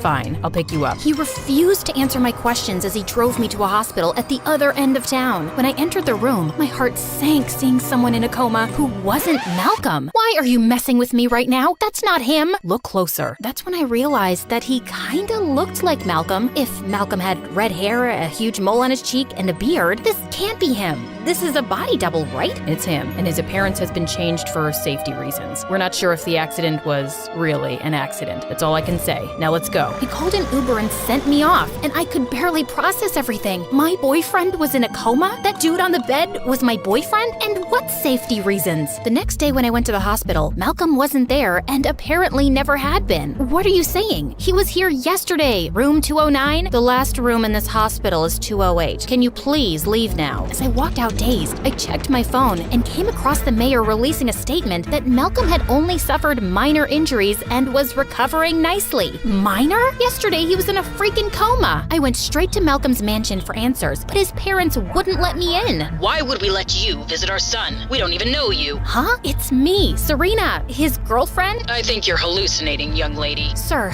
I know you're concerned about his security, but this is crazy. I just want to know how he's doing. I'm not some imposter. Look, I'll just do my Face ID like I always do. But my Face ID wasn't working anymore. Get lost before we call the police. As I was walking away from the mansion, I suddenly bumped into Felix. Oh, thank God you're here. They won't let me visit Malcolm. They're acting like they don't even know me. I can't help you, Serena. I got fired for taking you to the hospital yesterday. Felix, I'm sorry, but come on. Of all the people, they don't trust you and me? We have to figure out what's happening here. Yes, I'm going to, but I work alone. And then he got into his car and just drove away. I was feeling insane the next 2 days, hatching plans from breaking into the mansion to making noises in the press about the whole thing. Then one evening, I got a call from Felix to meet him at a cafe. So, you know how I said I work alone? Well, I changed my mind, and you can work with me. Yay! He then told me that Malcolm's parents were hosting a grand party for their 40th wedding anniversary that weekend. Their son's in a coma and they're celebrating? Is Malcolm even in a coma? I saw the accident myself, and he was unconscious. But then the mayor's team took over everything, and the next day I was fired. We gotta get inside that mansion to find out what's really happening. I've got us on the guest list. We'll be going as them. Mr. and Mrs. the Ball de la Croix what? Thibault de la Croix-Rousse. They're French. You're not gonna mess up this mission, are you? Because I can get someone else. No, I'll be amazing. I promise. A mission. Wow, like I'm super worried about Malcolm, of course, but this sounds exciting. So you got any pro tips for this undercover undercover spy biz? Yeah, wear an adult diaper. Can't take bathroom breaks on a mission. And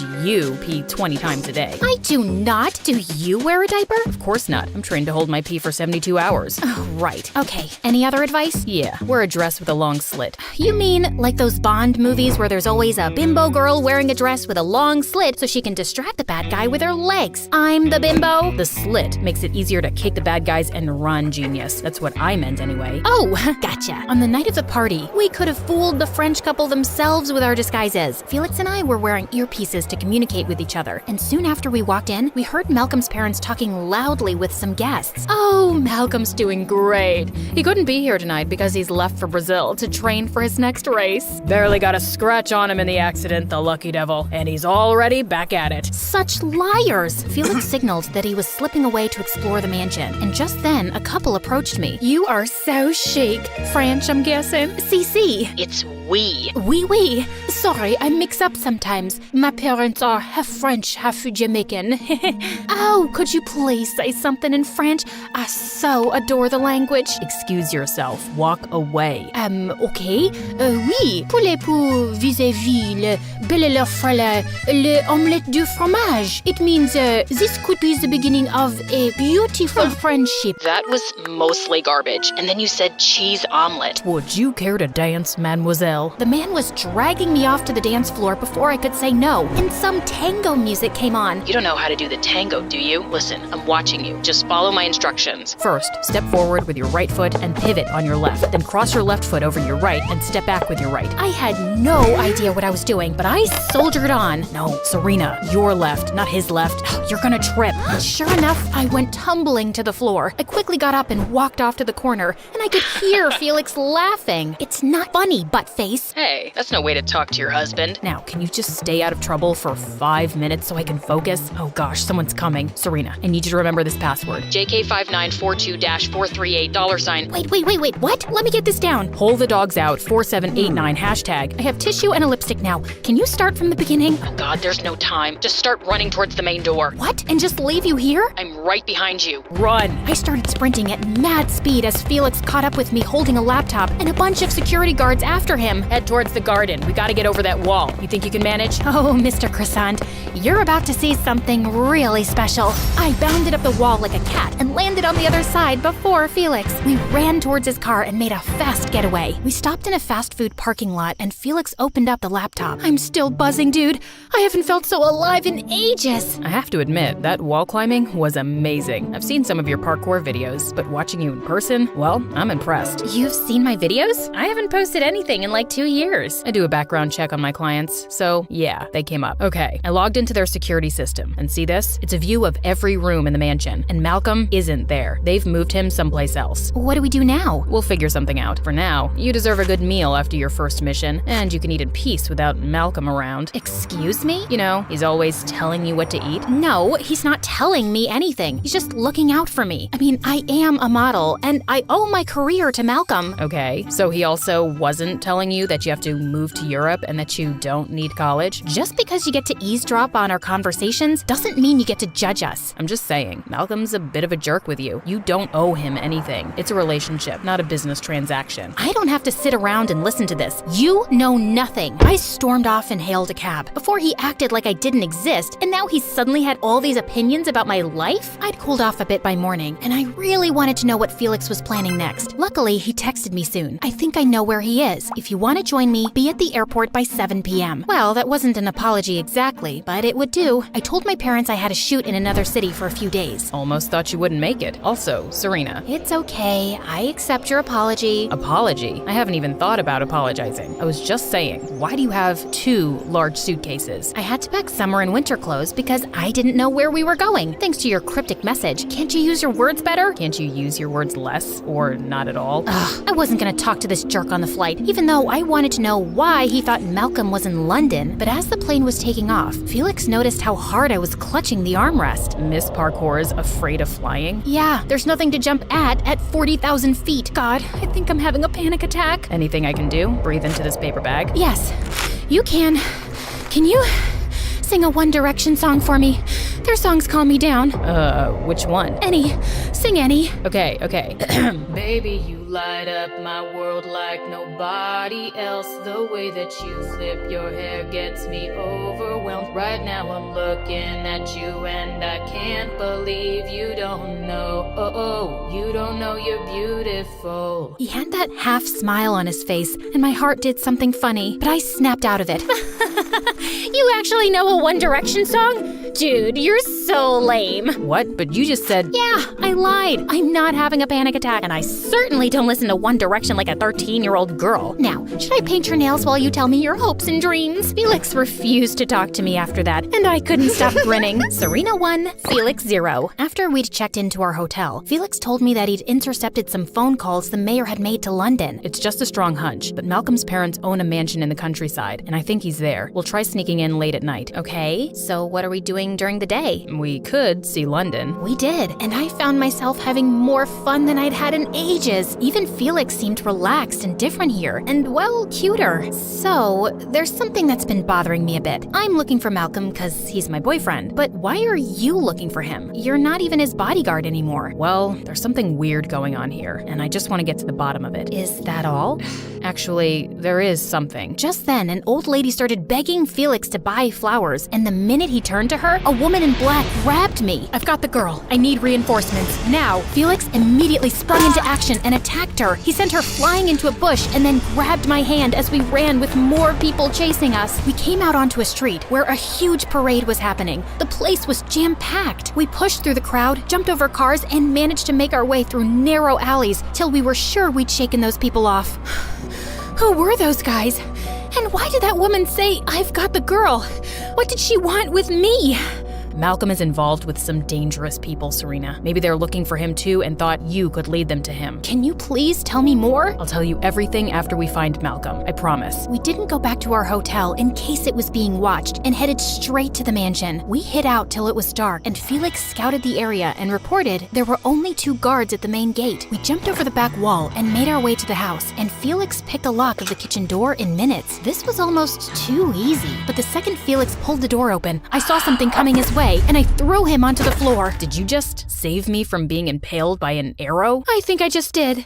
Remind me to thank you if we survive this. There were more arrows being shot by a machine, and Felix and I crawled our way out of there and landed in the main hall. Hey, you've scraped your shoulder. Oh, it must have happened while climbing over the wall. Let me take a look. It's bleeding. Felix was standing really close as he inspected my wound, and I was feeling a bit breathless. Suddenly, he stopped short. Serena, what's that around your neck? What, this? It's a diamond pendant Malcolm gave me a few weeks ago. I usually keep it under my shirt. What? Why is your face all weird? That necklace. It's got everything I've been looking for. Huh? Serena, I actually work for the government. I took up a job as Malcolm's bodyguard because we found out he's involved with a ring of diamond smugglers. I've been trying to get to them through Malcolm, but I had no idea he had this necklace, that you had it. This diamond can bring down their whole smuggling operation, so I'm gonna need that, and we can leave now. Wait, leave? What about Malcolm? Actually, my mission is done. I don't need him anymore. So what? You're not gonna help me find him now? Fine, take this necklace and go. I ran off down the hallway feeling shaken, but determined to find Malcolm, and seconds later, Felix was by my side. You're so exasperating. Why do you even care about stupid Malcolm? I'm not explaining myself. Just leave. I opened a door at the end of the hallway, and we entered a bare room. But suddenly, the door slammed shut behind us, and the room started filling up with some gas. Oh, great. Now we're gonna die in a gas chamber. Help! Someone! Help us! No one's coming, and there's no way out. Oh my god, do you feel your skin melting? Not yet, but I'd give it about 3 minutes till we stop feeling everything. I'm so sorry for landing you here, Felix. And I'm sorry I can't get you out, Serena. Really. So, this is it? Any last wishes? Yeah, just one. Suddenly, Felix pulled me close and kissed me hard. Just then, the door opened, and Malcolm was standing there with armed guards behind him. Malcolm! Oh, thank God you're okay. And you just saved us. You weren't gonna die. That's just some harmless smoke to scare intruders. What are you two doing here? Looking for you? Can you please tell me what's been going on? And finally, Malcolm explained everything. A year ago, I got involved with some diamond smugglers. They wanted me to use Dad's connections to make smuggling into the city easier, and they offered a lot of money. I tried doing what they said, but I wasn't successful, and I wanted to back out. And then I had the accident. I did hurt my head, but I was conscious soon and told Dad everything. He got me out of the country to hide me from those people, but I guess they're still after me because I know too much. How come you still have this necklace? Oh, that's just something I picked up from the smuggler's headquarters once. Man, you should have seen the diamonds they have. I'm sure no one noticed me taking this tiny thing. Thanks for the thoughtful present. It's not just a necklace. It has an encrypted microchip that has information about their whole network. We can take them down for good with this. We? Who are you really, dude? Law enforcement. Sorry, I was just acting as your bodyguard. So, what happens to me now? If you cooperate, I'm sure we can be lenient with you. Soon enough, some official-looking cars arrived, and as Malcolm was being escorted out, he suddenly asked to speak to me. I should be out of this mess soon, babe. And then we'll go anywhere. Do anything we want. Except that, with you, I haven't really been doing what I want, Malcolm. I'll always be grateful to you for helping me make my family's lives better, but I can't keep being your girlfriend for that reason. Seriously? You're breaking up with me? I made you. So my looks and talent are worthless? I'm not sure I even want to be a model anymore. I'd rather go to college and take up parkour again. Goodbye, Malcolm, and good luck. Felix told me I'd be escorted back home by a security team who'd keep a watch on me till the operation was over. I need to tie up some loose ends here. You were a good partner, Serena. See you around. Did he just leave me with an arm punch? A few hours later, I was settling into my airplane seat, and I couldn't help feeling deflated. Just then, I heard a voice. Scoot over. I'm here to hold your hand. Felix, what are you doing here? Don't you have loose ends to tie? Yeah, but I felt we needed to talk about some things first. Like the fact that you broke up with Malcolm. Just came to my senses, I guess. We're all wrong for each other. Cool. Sounds good. Anything else you want to talk about? Like that passionate kiss in the gas room? What about it? People do crazy things when they think they're about to die. Well, that's good to know. Also, when they're in love. What? I've liked you since ages, Serena. I hated seeing you with Malcolm, but there wasn't much I could do about it. So, what do you think? Am I right for you? Too soon to tell.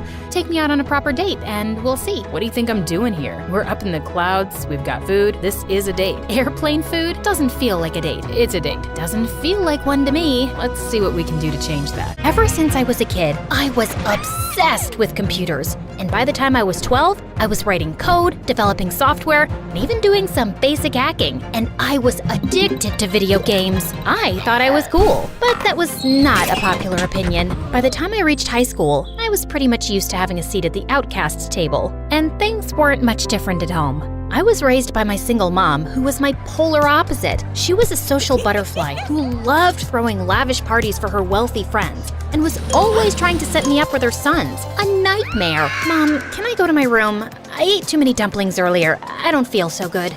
You're not fooling me, Ellie. See that boy over there? He's single and very rich. Go talk to him. That boy played football at my school, and he was surrounded by some popular girls. And I walked over. Hi, oh God. Save yourselves! Then I threw up all over the boy and the head cheerleader. Of course, I was a laughing stock in school the next day, and I started hiding out in the library. One day, I was playing a game when I got an invite to a virtual treasure hunt with a huge cash prize. The disclaimer read, "Only super smart, hardcore gamers need apply." It was like someone was describing me. I breezed through each challenge, but when I got to the last level, my computer suddenly froze, and then it became lifeless. No! But this was just the beginning of a series of unfortunate events. Soon after my 18th birthday, Mom suddenly fell really sick. The doctors ran a million tests and gave her expensive treatments, but nothing was working. And we had a ton of medical bills we couldn't pay because Mom's credit cards were all overdrawn. We're poor and I'm sick. Find a rich man so you can have a good life. How am I supposed to do that? Boys don't even notice me. We're poor. Find a rich man. A rich man. Find my daughter.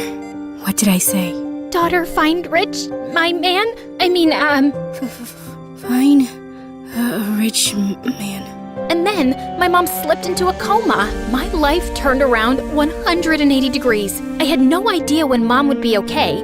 I was drowning in debt. My grades were suffering, and I felt so alone. But then one day, as I was leaving my work shift, a strange man came running to me and shoved a device in my hand, then fled the scene. You've been selected for a top secret mission. This message will self-destruct in 30 seconds. I read the details fast. I'd make a ton of money and work with computers and security systems all day. Was this for real? My life was at rock bottom anyway.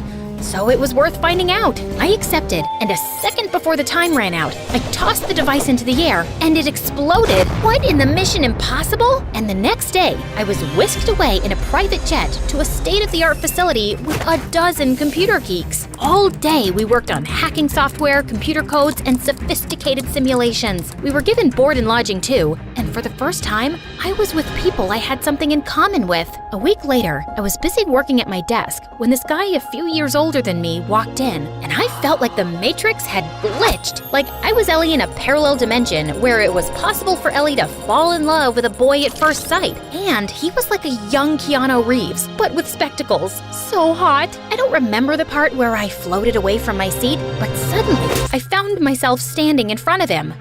Can I help you? Maybe I can help you.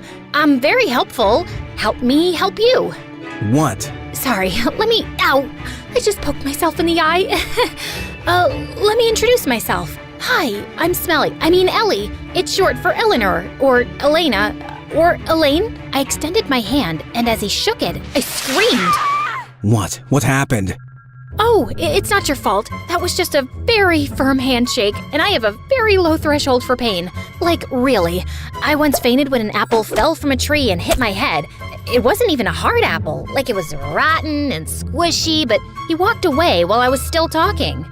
That's the head of the company, girl. Oh my gigabytes. This demigod was my boss? His name was Liam Finch. He could solve any problem, crack any code, and he looked amazing while doing it. I had such a giant, stupid crush on him, and I couldn't help recalling Mom's words about finding a rich man for a better life. Liam looked and smelled expensive. I had to get him to ask me out, and I turned to Ask Brain 2 for helpful tips. The next day, I turned up to work in a tight, short dress, and I'd made sure to apply plenty of tanning lotion to look like those gorgeous models I'd seen online. All eyes were on me, and I was sure to have the same effect on Liam.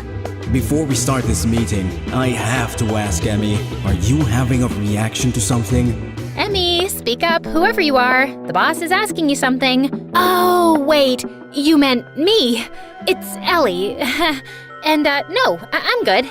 I think you should go to the bathroom. There's some anti-allergy medicine in the first aid kit there. This wasn't the reaction I'd expected, but when I looked at myself in the mirror, I screamed. The tanning lotion had turned so orange, I looked like a radioactive carrot. The next day, I came to work wearing huge fake eyelashes, but those stupid things made my eyes feel heavy and I couldn't stop blinking. Later in the cafeteria, one of my coworkers came up to me as I waited in the lunch line, and he had some ketchup on his upper lip. Hey, Ellie, I saw you in the meeting today. Okay. I saw you too, buddy. But first, you got something right here. Out of nowhere, the guy pulled me close and planted a moist kiss on my lips. I pushed him away and punched him hard. Ellie, what the heck? First you keep winking at me all through the meeting, and then you ask me to kiss you, and then you hit me? Excuse me, what? He kicked up a huge fuss to Liam about being assaulted, and then he quit. That was one of our best coders and you've made him leave! Well, he hit me first. He was hitting on me, and it was gross. Are you sure? Why would anyone want to hit on you? Why wouldn't anyone want to do that? But Liam just walked away without replying. A couple of days later, Liam threw a small farewell party for his secretary, Jessica. She was so annoyingly model-like, and I couldn't be happier to see her leave. Hey, Jessie, I'm really sad you're leaving. Want me to help you pack? I'm very helpful. Wait, isn't that a company paperweight? No, it's mine. I brought it from home. I'm pretty sure it belongs to the office. But hey, it's just a paperweight. Are you calling me a thief? Why don't I just take that from you? We won't mention this to anyone. Give it back to me, you witch! It's not yours, Jessie! You're robbing the boss blind! As we both pulled at the paperweight, I suddenly lost my balance and let go, and it went flying straight into Jessica's perfect fake nose. Emmy, what's the matter with you? Do you think I care if my secretary takes a useless paperweight from the office? I was just trying to do the right thing, sir. The right thing would be to stop injuring my employees. The next morning, I gave myself a pep talk in the staff room before work. Okay, the last few days have been bad, Ellie.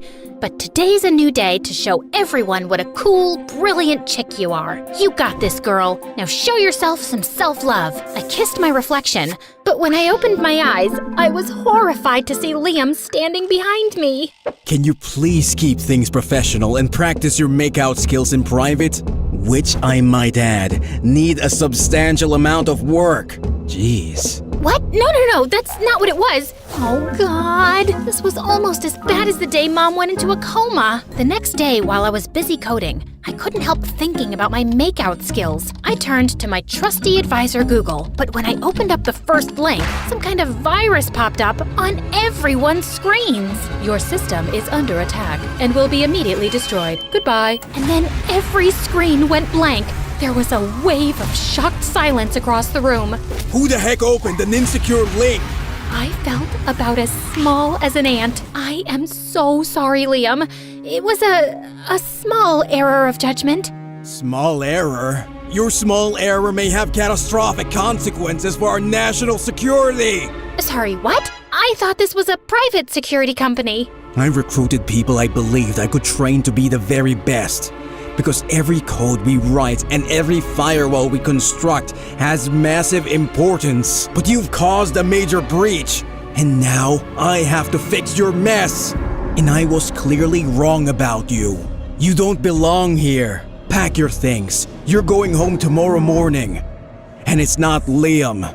It's Mr. Finch. I felt like I'd been punched in the stomach. This place was the most at home I'd ever felt, and I'd really screwed things up. The next morning, I was going to the office to turn in my employee card when I stopped short. The building had been sealed and was surrounded by police officers, and my coworkers were being arrested. I slipped away quickly, my heart racing. What the heck was going on? The only thing I could think of was finding Liam. If he hadn't been arrested already too. I made my way to his place and rang the buzzer a few times, but no one answered. Then I overrode the code of the security lock and the door clicked open. I'd just taken a few steps in when someone leapt at me and pushed me to the ground. And I found Liam on top of me with a chopstick. Emmy, how did you get in? And why do you know where I live? It's a top secret location. We sell that lock at the store where I worked at before, so I'm very familiar with the software. And I, hacked your smartwatch to track your whereabouts a few weeks ago. Just for fun, I swear. See, smartwatches aren't actually that smart. They should be kind of called dumb watches. Also, were you gonna poke my eye out with a chopstick? Get up. Why are you even here? Because I went to the office and everyone was getting arrested. Well, it's all your fault. What? Since our security systems were down after you downloaded that virus, something invaluable was stolen from us last night. And now, we're all in big trouble, and I have to go into hiding. You're leaving? Will I ever see you again? Unlikely. You've ruined everything. Just go home. Look, Mr. Finch, this is ridiculous. There are plenty of problems in your security system that I've been studying for the past few weeks. And someone would have figured those out sooner or later anyway. So stop blaming me, and please tell me what's going on. Also, why is it so hard for a genius like you to remember that my name is Ellie? Liam looked surprised at my outburst, and just as he was about to speak, we heard cars screeching outside. The police are here for me. I gotta go. Whoa, wait. I'm coming with you. I can't survive jail or torture. I told you, I have a very low threshold for pain. Oh God, just shut up. Liam grabbed my hand and led me to the kitchen, where he opened a trap door in the floor and started climbing down, and I followed. Dark, narrow spaces. I hate dark, narrow spaces. I'll die if a mouse jumps on me. We ran through an underground passageway, climbed up another ladder and out of a gutter hole and onto a main street several blocks away. Liam dashed towards a car and we jumped in, but just as we were driving off, several police cars came to a stop in front of us. Wow, we managed to escape for all of 2 minutes. Okay, Mr. Finch, Liam, whatever. If I never see you again, I just want to say that you're the most beautiful. Suddenly, Liam hit the pedal hard and started driving in reverse like a maniac. Oh my God, what are you doing? I'm too young to die. I've spent all my life behind computer screens. I haven't seen the world. I've never even been on a beach. You know what? I'll go to jail. You can drop me off anywhere convenient. Liam took a sharp turn into a street, avoiding a truck by half an inch. He turned the car around 180 degrees and started driving even faster.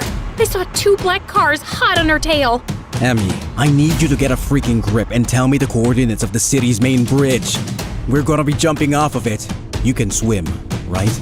Of course I can't swim. I'm terrified of water. That's why I've never been to a beach. We're not jumping off any bridge, you psycho. Can you please do what I'm saying and just trust me?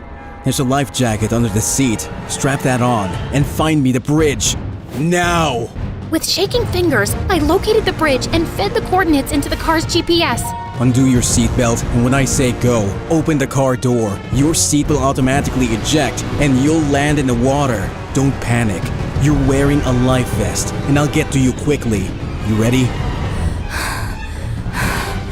I've never been less ready for anything in my life. Okay then, go! Liam swerved the car off the bridge and into the air. My seat ejected immediately and I landed head first into the water. Before I could panic completely, Liam swam over to me swiftly, grabbed me by the waist, and pulled me onto the shore. We ran down some docks where Liam found an unlocked car and we sped away in it. I was too shocked to even speak anymore. Liam drove us out of the city to some abandoned warehouse where we were let in by an elegant older woman. Hello, Agent Skywalker. I was expecting you to be alone. So was I. Agatha, trust me, this wasn't part of the plan. All right, I've had enough. Can you tell me what's going on, Agent Skywalker? Liam finally told me that he was a CIA agent who had been assigned the task of recruiting a special security team to protect the government databases and national secrets. But there's another CIA agent who has gone rogue, and yesterday, she broke into our facility and stole the key to a new weapon the government's developing. And she's framed me for the theft. Now everyone thinks I'm a traitor. Luckily, the key's heavily encrypted, but someone will break the code soon, and I have to get it back before they do. It's the only way to clear my name. That's why I couldn't let myself get arrested. And Agatha here's an old friend. She's the only one I can trust right now. So, what's the next plan of action? I have a fairly good idea where the rogue agent took that key, so I'm going there, and you will stay here. Look, I can hardly believe I'm saying this after the horrible day I've had, but I think you should take me with you. I'm a really good coder and hacker, and I can help. I'm very helpful, actually. I just haven't had a chance to... Okay then, let's go. What, now?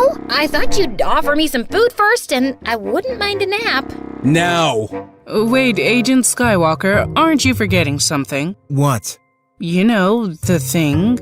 Agatha, I really don't have time for riddles, so just say it. Okay, you're forgetting your lucky underwear from your Star Wars collection, the one you always wear before an important mission. I looked at Liam's face and burst out laughing.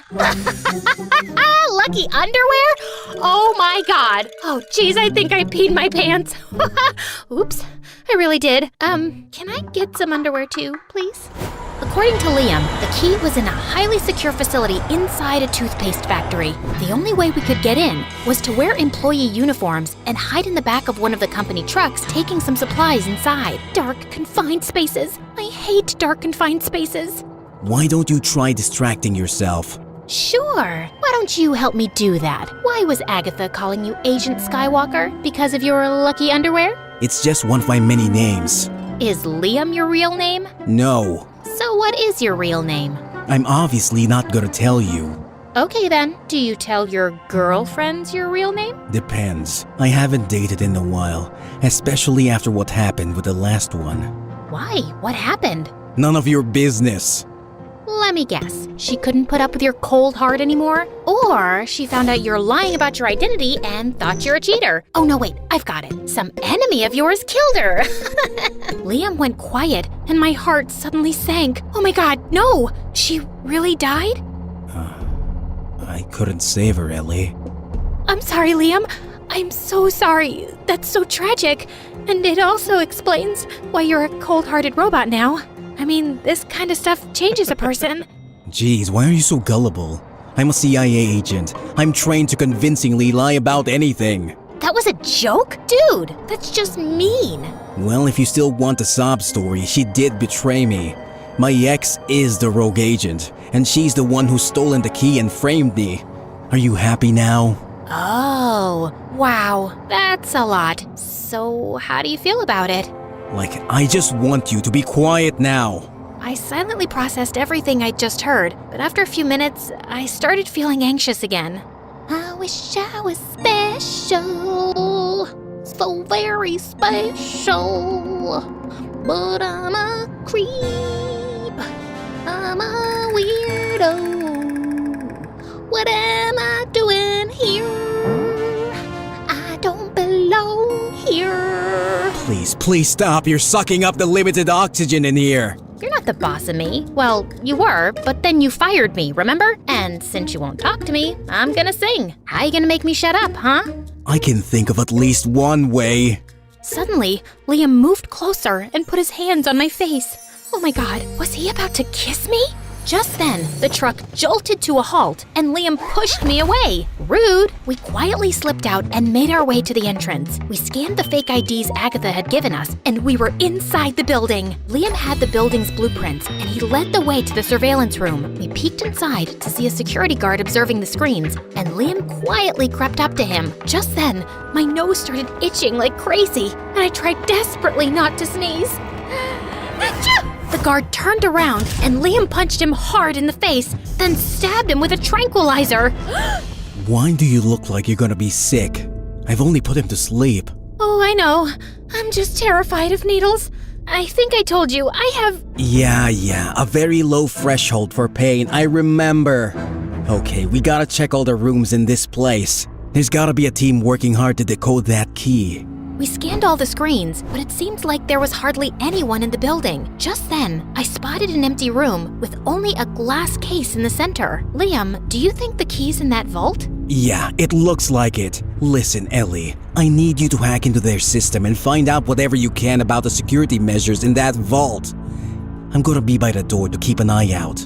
You got it. I was totally lost in my work when suddenly my eyes flitted to one of the screens. Liam, what did you say your ex-girlfriend looked like? I don't think I said anything. Would you say she's a skinny supermodel type with lovely blonde hair, a perfect jawline, and very, very long legs? Yeah? Why? Well, if we don't scram out of here in the next 3 minutes, I think you're about to be reunited with your ex. She's coming this way! Liam grabbed my hand and we ran out and down the corridor like crazy. Suddenly, security alarms started blaring all over the building. I guess she found the unconscious guard in the surveillance room.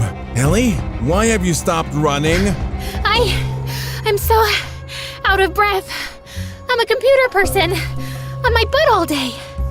Not used to running. Suddenly, Liam swept me up like a sack of potatoes, flung me over his shoulder, and started running again. All the entrances were being sealed, and Liam managed to get through the last one seconds before it slammed shut. We went rolling onto the ground, then got up quickly and sprinted as some guards chased us. As soon as we got outside the gates, a car screeched to a stop in front of us. Get in! Hurry! Yet another narrow escape. Was the mission successful? Far from it. We didn't manage to get the information we needed to break into the vault where the key's being kept. What are you talking about? I downloaded every single piece of information on their system in this flash drive. This one. No, wait. Not this one either.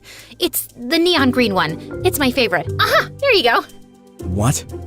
Oh my god, Ellie. You're amazing! He pulled me into a hug, and I was so startled that I didn't even hug him back. I wanted to kick myself for this wasted opportunity. And when we got back to the safe house, I crashed onto my bed like a malfunctioned hard drive. I was exhausted, but I kept having nightmares, and at some point, I woke up in a cold sweat. Just then, I screamed to see a dark shadow hovering over me, and I punched it hard. Ow! Liam, what are you doing here? You were shouting in your sleep. I was just checking on you. Aw, you came to see if I was okay? Well, that's too much to hope for. I already know you're unhinged. Jeez, I think you've broken my nose. What, with these jelly arms? Come on, don't be a baby. A baby could punch harder than me. I'm not being a baby. Ugh. Since you're finally up, let me show you what we found from that information you got. Agatha and Liam then proceeded to tell me that we didn't need to break into the vault. Apparently, they discovered a foreign delegation was visiting the embassy in 2 days for a big event, and the stolen key would be exchanged there. The rogue agent, Princess Leia, will be disguised as a journalist. She will be secretly handing it over to this undercover foreign. Whoa, hold on. Your ex-girlfriend's code name is Princess Leia? Oh, now I get why you're Agent Skywalker. That's really cheesy. Can you focus on what's actually important? Leia might recognize you, Liam, even in disguise. I can get you in the building as the kitchen staff. But we need to send someone else in as a guest, preferably a pretty harmless-looking girl who can get close enough to the arms dealer to find out when the exchange is happening. I'm not sure I can. Wait, Ellie, you're a girl. Gee, thanks for finally noticing. She's not a trained agent. It's too dangerous. Yeah, man, stop putting me in danger. You'll just be like any other guest at the event, and I'll be close by and constantly in touch with you. Please, Ellie. This is my last chance before the key leaves the country. Okay, fine. You can act like a cute, flirty girl, right? I'm used to my mother throwing me at rich guys, so yeah, I have some practice. You should be prepared for anything. You know, once I was working the field, I had to kiss a mafia boss to distract him. It brought down his whole operation. She's not very good in that department, Agatha. I've seen her practicing in a mirror. That's not what I was doing! Look, I'm a pretty good kisser, okay? Well, it's an important skill any undercover agent should have. So, prove it. Prove it? How? You could just kiss me. Duh. What, like right now? Is that really necessary? Maybe she just finds you ugly, Agent Skywalker. I didn't say that. I mean, who would find him ugly? He's very good looking. That's just a fact. Like, I'm sure even a lesbian would find him attractive. Then it's just your bad kissing skills stopping you, I guess. Let's hope you don't need to use them. You know what, man? Just shut up. I suddenly grabbed Liam and kissed him hard. He kissed me back, and my brain exploded with fireworks. Well, that was not half bad. It was good. Great, even. Yeah, she'll be fine. I'm gonna get some more coffee. I'm proud of you, kid. 2 days later, as I was getting ready for the event, I felt sick with anxiety. Just then, someone knocked gently, and Liam walked in. Wow, you clean up nice. I mean, your dress is pretty. I think I'm gonna barf all over it soon. Don't be so nervous. I won't let anything happen to you. Here's your earpiece. It has a tracker in there. I'm just not cut out for this, Liam. I'm not so sure about that. Do you know anything about your dad, Ellie? My dad? No, I don't. He left when I was just a few months old. Yeah, because he was an undercover CIA agent too. What? Your dad was one of the best agents in the field, and he was brilliant with computers. He's not around anymore, but he served his country well. And finding you wasn't just a coincidence. We've been keeping an eye on you, and you proved you have his skills when you crossed every level on that treasure hunt game we sent you. So maybe you are meant for all this. It's in your blood. You've met my dad? Yeah, once. You have his eyes too. He tucked my hair behind my ear and gave me a warm smile, and my heart nearly fell out of my chest. Just then, Agatha walked in, saying the car was ready. At the event, I was looking everywhere for the arms dealer, and I finally spotted him. Just then, a tall, dark girl with glasses approached him and whispered something in his ear, and they both started walking out of the hall. Princess Leia is on the move. I think the exchange is happening now.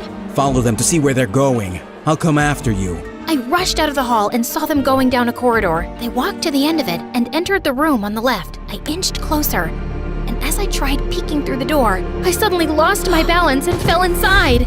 And all eyes turned to me. Oh, I'm so sorry. I thought this was the bathroom. Sorry. You can continue with whatever you were doing. Not so fast, girl.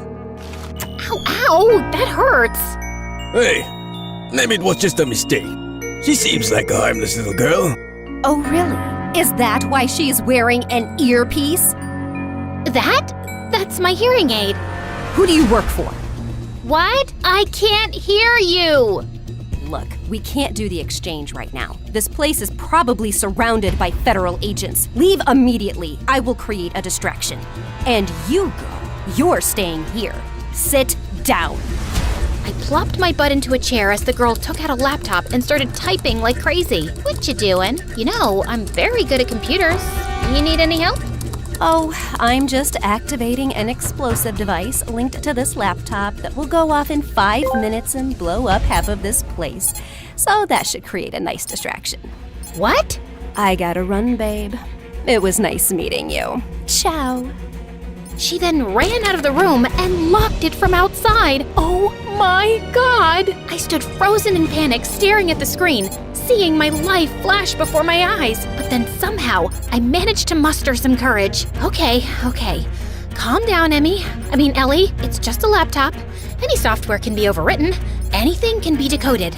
You can do this. You got this, girl. I tried everything I knew, but nothing was working. And then I had a brainwave. I opened Google and typed in the website from where I downloaded the virus at work. I clicked on it and the screen turned red. Your system is under attack and will be immediately destroyed now. Goodbye. And then the laptop went blank. I'd actually done it. Oh my God. I collapsed to the floor. And just then the door burst open and Liam pulled me into his arms. Ellie, are you okay? Leia took your earpiece and I ended up following her instead. Did you manage to stop her? Did you get the key? Yeah, I did. Agatha hadn't told me before, but she'd call in the other agents to help. And I'm really glad. We needed it. Leia's under arrest, and so's the arms dealer. That's amazing! And Liam, did you know that I just defused a very large explosive device and saved many lives? You did what? The federal agents evacuated the embassy and scanned the entire building and found the device that had been linked to the laptop. You're a hero, Ellie. Seriously. You're the smartest girl I've ever met. I'm hiring you back immediately. We can train you to be a field agent. That's very kind of you, but I'd actually like to go home. Earlier today, I got a message from the hospital that my mom's out of her coma. She's been asking for me. Oh, wow, that's great news. But you can come back once she's better, right? You know what? I don't think so. Yeah, my dad was an agent, but I'm not meant for this life of high stress, crippling anxiety, and close calls. I'm just an ordinary nerd who's happy behind a computer screen. Okay, no field agent, just a desk job then. Ellie, I'm trying to say something here. I would personally like you to stick around. Maybe we can even go out for dinner sometimes. I owe you a decent meal. Look, Liam, it's not exactly a secret that I've had a giant crush on you since we met. But the truth is, I don't have a crush on the real you because I don't know the real you, and I probably never will. I mean, what's your real name? Liam just looked at me silently. Yeah, I thought so. But I get it. You're meant for this life, and it suits you. But it's not for me. Just one thing. Can I take this dress with me? It's all yours. I extended my hand and he shook it gently. Then I got into the car waiting for me and left. Back at home, I was overjoyed to see Mom doing well. And with my large paycheck, I was able to take care of all our bills and then some. Oh, my daughter, we're rich! Did you find Rich Man? No, Mom. I worked very hard for this money. And I'm in charge of the finances now. But to celebrate Mom's recovery, I decided to throw her one lavish party with all her friends at Christmas. And I was trying not to zone out of a very boring conversation with some rich, dumb jock when suddenly the doorbell rang. Liam, what are you doing here?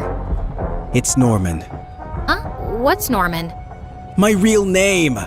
Oh, Norman! Ouch, that's not a cool name, dude. I know that.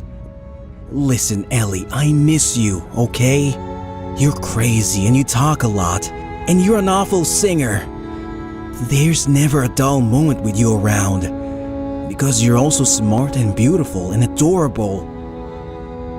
And I tried to keep a cold front because I didn't want to get too close. But despite my best efforts, I can't stop thinking about you. You're anything but ordinary. So yeah, my real name's Norman, and I'm willing to tell you more if you agree to go out with me. I'm not even your type. Evil Longlegs Barbie is your type. Not anymore. Geeky Jelly Arms computer nerd is my type now. And then he pulled me into a kiss.